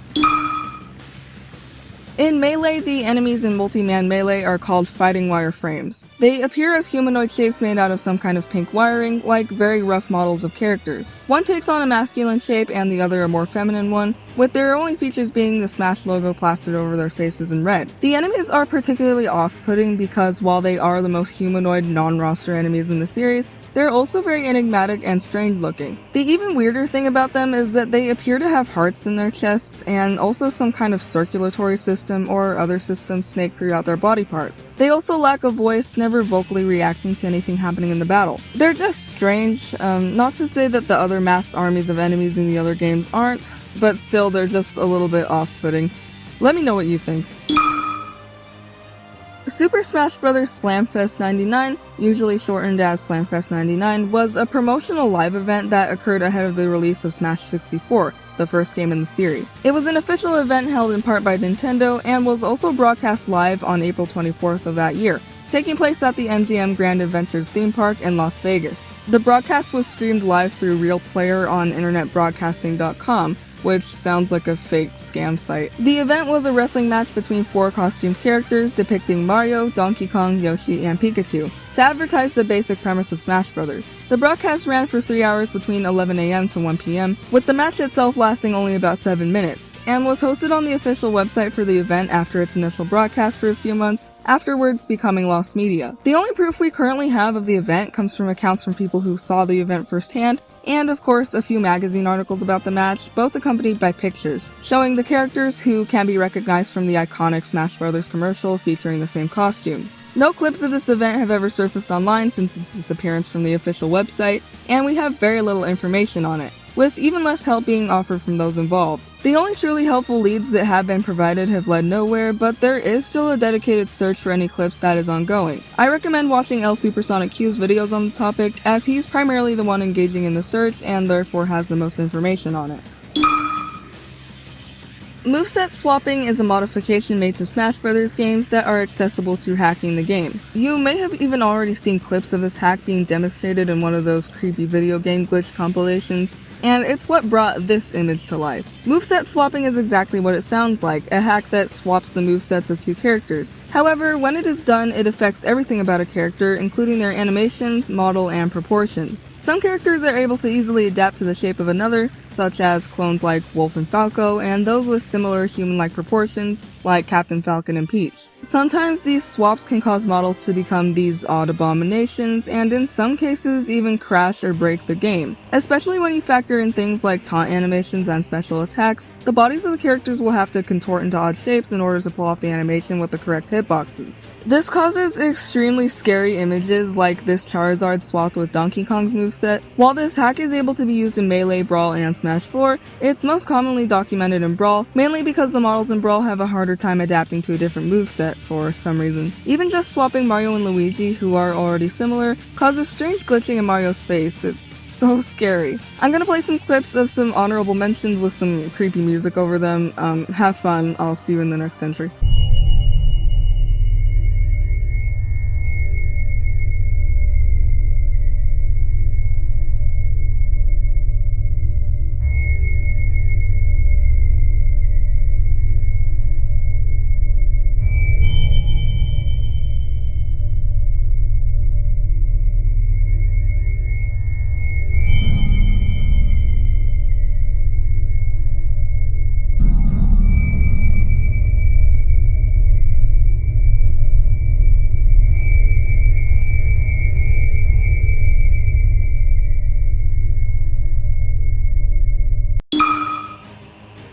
Wasn't that a pleasant experience? Well, to move on to an even more unpleasant experience, we're going to be talking about RNG and how it's implemented into Smash Bros. RNG stands for Random Number Generators in coding for games, but is more often defined by gamers as the Random Number Goddess, because gambling with RNG involves a lot of prayer for a good outcome. For the sake of the discussion though, I'll be going with the coding definition. Random number generators are responsible for the numerous random events that can occur in a game. To give you the most basic example of this, loot boxes in all of these games are RNG based, making the use of them a game of probability and numbers, like rolling a dice and flipping a coin. If a die had 2066 sides and you were praying for good old number 1549. Smash Bros. Doesn't have loot boxes, thankfully, but there are a number of randomly occurring elements to the game. I'll just go through as many as I personally know about, though I'm sure there are many more than what I'll end up listing. Starting with the obvious, from Brawl onward, there is a character selection you can make on the character select screen that chooses a completely random character for you, and doesn't show you what character that is until the match is loaded in. So, using Ultimate for my examples, by choosing the random character selection,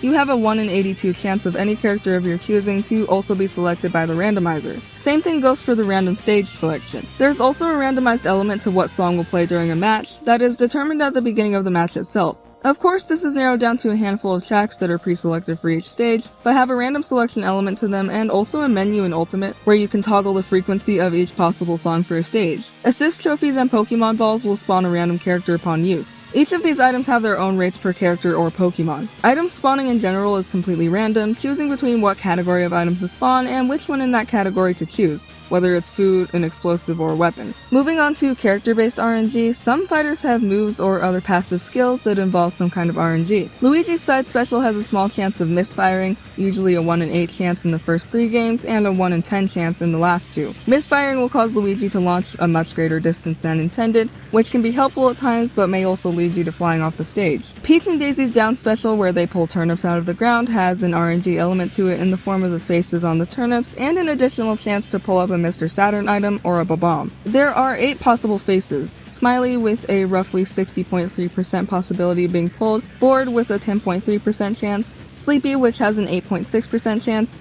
Wink with a 6.9% chance, Shocked and Laughing both having a 5.2% chance, and Dot Eyes and Stitch Face both with a 1.7% chance of being pulled. The other 0.1% is presumably split between Mr. Saturns and Bob-ombs. Dr. Mario's pills have a random color combination between red, blue, and yellow when used in his neutral special, final smash, taunts, and victory animations. Mr. Game & Watch's side special employs the use of a scorecard that can display any numbered between 1 and 9, which of course are randomly generated. Getting a 1 with this move causes the weakest outcome with the other component of the move, a hammer. 9 is the strongest, and every number in between has some different level of damage power or some kind of boon the higher up you get. A character surrounded by a lot of debate based on their heavy reliance on RNG is Hero, whose down special move allows them to choose from a randomly picked set of 4 spells, with a total of 21 spells to choose from, all with different probabilities of showing up in the selection tray. Last but not least, Steve has some kind of RNG element to him in the form of what blocks he picks up while mining, which depend on the material the stage is made out of. For example, on an iron stage he might end up picking up more iron than wood, but at the same time he cannot pick up only iron. There's just a higher probability for it. I know there are a few moves I missed that have less of a noticeable RNG to them, so let me know which ones those are if you happen to know any. This entry refers to the many fan animations that have been made for Smash Bros. That's about it. They range in medium from being depicted in-game to being rendered in MMD to being hand-animated in 2D, etc. Smash Bros. Animations were particularly popular on NND or Nico Nico Doga, or what is essentially YouTube in Japan, with brawl-based animations from this particular platform being the most common in my experience. The videos you're seeing now are some Smash Bros. Animations that I was personally enamored with in middle school around when I became familiar with Smash Bros. I'll link the user in the description because they're still fairly active and their animations are pretty cool in my opinion. I feel kind of ashamed to admit that I loaded up every device I had with screenshots of these animations, but it's done now. And now, instead of plaguing myself with Smash animations, I'm instead wasting my time on this giant iceberg. To To keep things very simple, some people think that Ultimate might be the last Smash game that will get made. Not only does the story mode for this game make Ultimate seem like the most natural end to the series, but the statements made by Masahiro Sakurai regarding the future of the game feel very up in the air to some fans, who have determined that this is his way of letting us down gently. Like I said before, I absolutely don't mind if this is the last game, as it's had quite a great run, but of course it would be nice to see it live a little longer if that's possible. There is an argument to be had that Smash has gotten darker and darker in its tone with each entry. While I can admit that Melee is much darker both in tone and art style than Smash 64, Brawl's gritty approach and story mode lends itself even more to this argument. Though I would say things started getting too bright and silly in Smash 4 to really maintain this as a pattern, but I can see where this is coming from. I would agree that Smash has developed some dark tones over the years, especially in Ultimate, but I'll get further into that in some later entries. Basically, in that first cutscene of World of Light, it shows Shulk foreseeing the future just ahead of the characters, depicting Galeem zapping them to death or whatever, playing through the entire sequence of events that takes place in the cutscene. This means that Shulk had to watch everyone die ahead of them actually dying, which was probably hard to watch. He even tries to warn everyone ahead of time, though he does a bad job of it, but of course it's too late. I just think this is a really sad detail and a particularly heavy burden for him to bear in his final moments.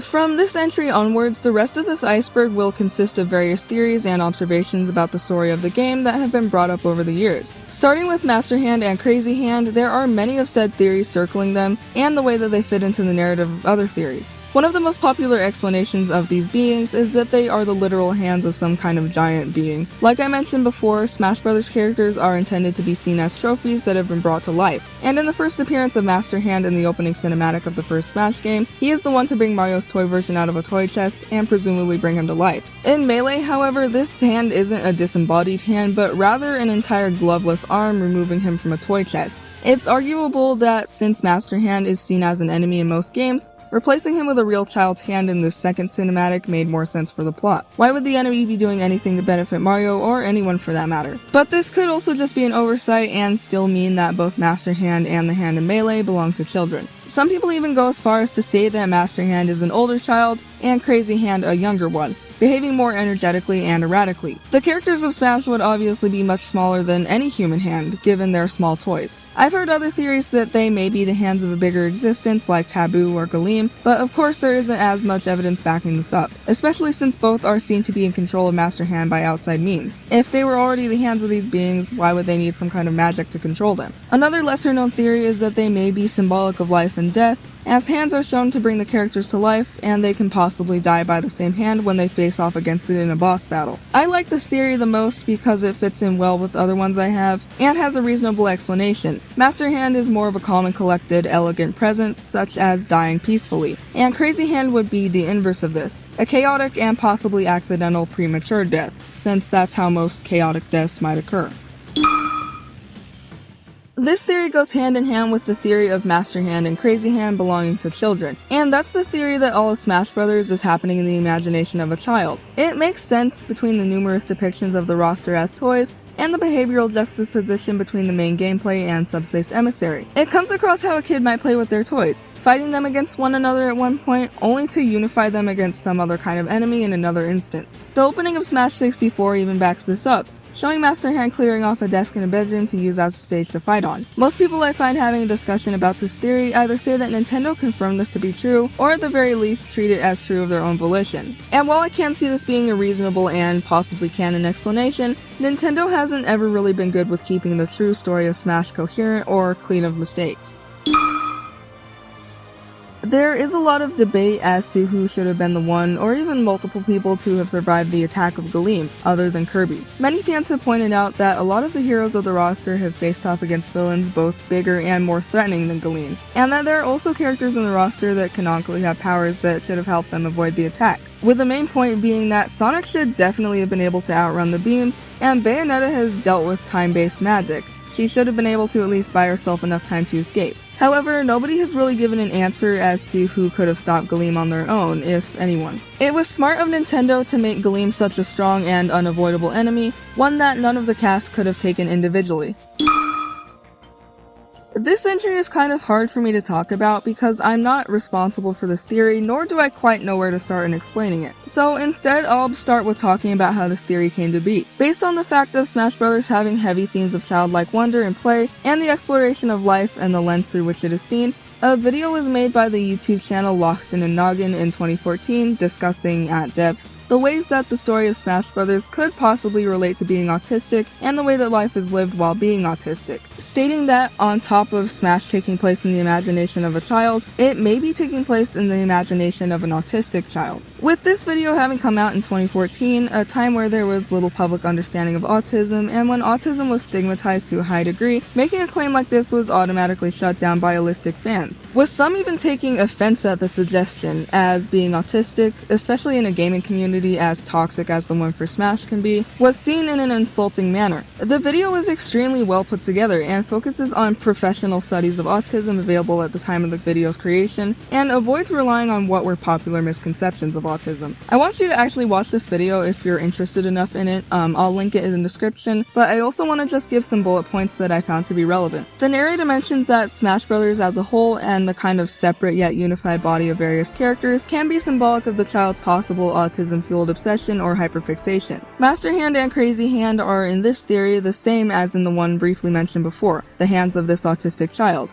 which the narrator also expounds on by saying that some autistic people can have issues with their motor skills, suggesting that Crazy Hand could possibly be the other hand of the same child, impacted by the sort of tremoring brought on by these issues. The narrator also brings up the point that each game and the addition of new characters could be symbolic of the child growing up and learning about new characters, even going as far as to explain why some characters were removed from certain series, explaining that, quote, being introduced to whole new franchises outside of Nintendo causes the child to drift away, and that they may forget some of the less important Nintendo characters such as Roy, Pichu, and Dr. Mario. The video goes into depth about the possible connections between even smaller details in the game, such as the gradual addition of more female characters, the fact of characters being mute in Subspace Emissary, and Taboo's control over and the villainization of Master Hand. I do want to give a fair warning that this video does delve into some dark and possibly uncomfortable topics, but watching it definitely turned me over to this theory. There is this idea that high-profile games like Smash aren't usually created with autistic or neurodivergent people in mind, which absolutely is not true. It kind of hurt my feelings to see a lot of specifically holistic people calling this theory a reach, because, in my opinion, the delivery of the information and the connections being made felt very natural and not game theory-esque wild conjectures. It's sad to think that MatPat claiming that Sans and Ness are the same person is easier for fans to accept than the clear explanation that, hey,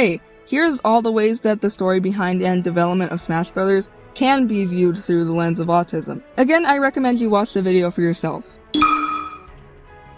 This is less of a mouthful and more of a single question, that being how Galeem was able to clone Kirby when it wasn't able to capture him. In the gameplay of World of Light, you do end up fighting against evil clones of Kirby, but nobody really knows how this could come to be. I'm not sure if it's some kind of error or just a detail that got overlooked, but it's still something fun to speculate. The most common theory or explanation for this is that Galeem has some kind of weird copy ability, having been able to copy living beings and spirits, which explains why you're able to obtain spirits of characters on the roster, even though they were never made into spirits. Galeem may have just been able to copy Kirby simply because he exists. It was just easier to wipe out all of the roster because they would have stopped Galeem from doing whatever it wanted to do otherwise. I will mention this again in another entry because this theory also fits in with another one on the iceberg.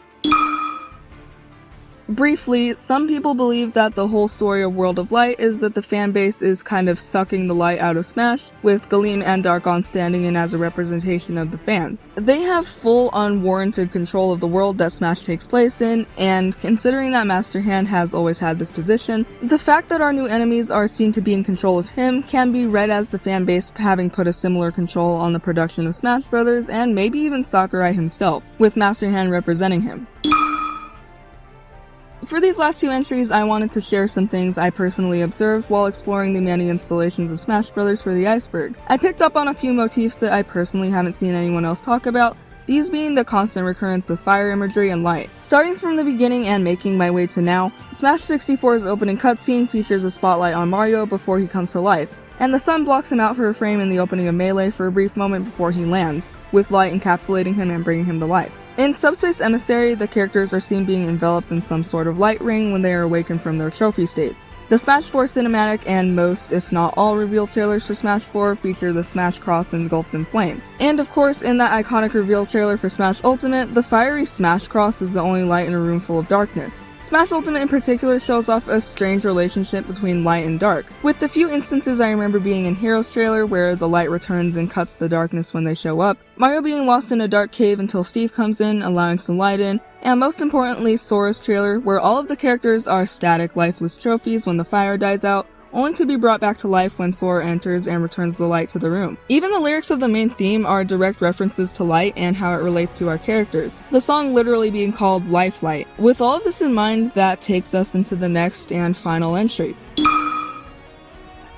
I think that, given the numerous depictions of light and the way that the characters of the game are shown to rely on this light to stay alive, the roster of Smash as a whole may be some kind of cult, for lack of a better word, that has determined how to stay immortal. When Galeem destroyed every living thing, only the characters of the roster were turned into trophies, while every other character became a spirit. We're shown in the Sora trailer that, in the same room as the Inkling trailer, the light that died there was responsible for keeping the characters awake and alive. The same threatening aura of the Inkling trailer presents the group and this flame as something intimidating, something that could be potentially wrong or evil. Since there is no invitation letter in this trailer, since the Inklings happen to stumble across the group instead, it can be assumed that they were given a verbal invitation to the roster. Perhaps this room could be the very room in which a character is converted to some kind of immortal being, who relies on light to survive, and who, without it, becomes a statue, a shell of themselves. This can even have some kind of tie-in with the gameplay, that when you get KO'd, you're able to come back again because your character can't ever die, just become inanimate without light. This also explains why the roster members weren't truly killed by Galeem. They can't be killed. The undying light mentioned in the main theme could be the fact that around light, these characters are all undying. I'm thinking that the use of fire and light by the roster is the secret to staying immortal, and that the roster is some kind of gathering of the world's ultimate heroes who have either chosen to become immortal for the protection of the universe, or have done it for potentially selfish personal reasons, as an act of hubris given their status as high-profile characters. Of course, and not to sound taboo, it's just a theory, and I probably didn't word it very well, but it's something I've considered since Sora's reveal in 2021, and it's a theory I would love to keep developing. And that's it! I can finally go stand on that weird cliff that the Smashcast is always standing on and relax. I think I'm gonna go do that. Thanks for watching, and I'll see you in the next video.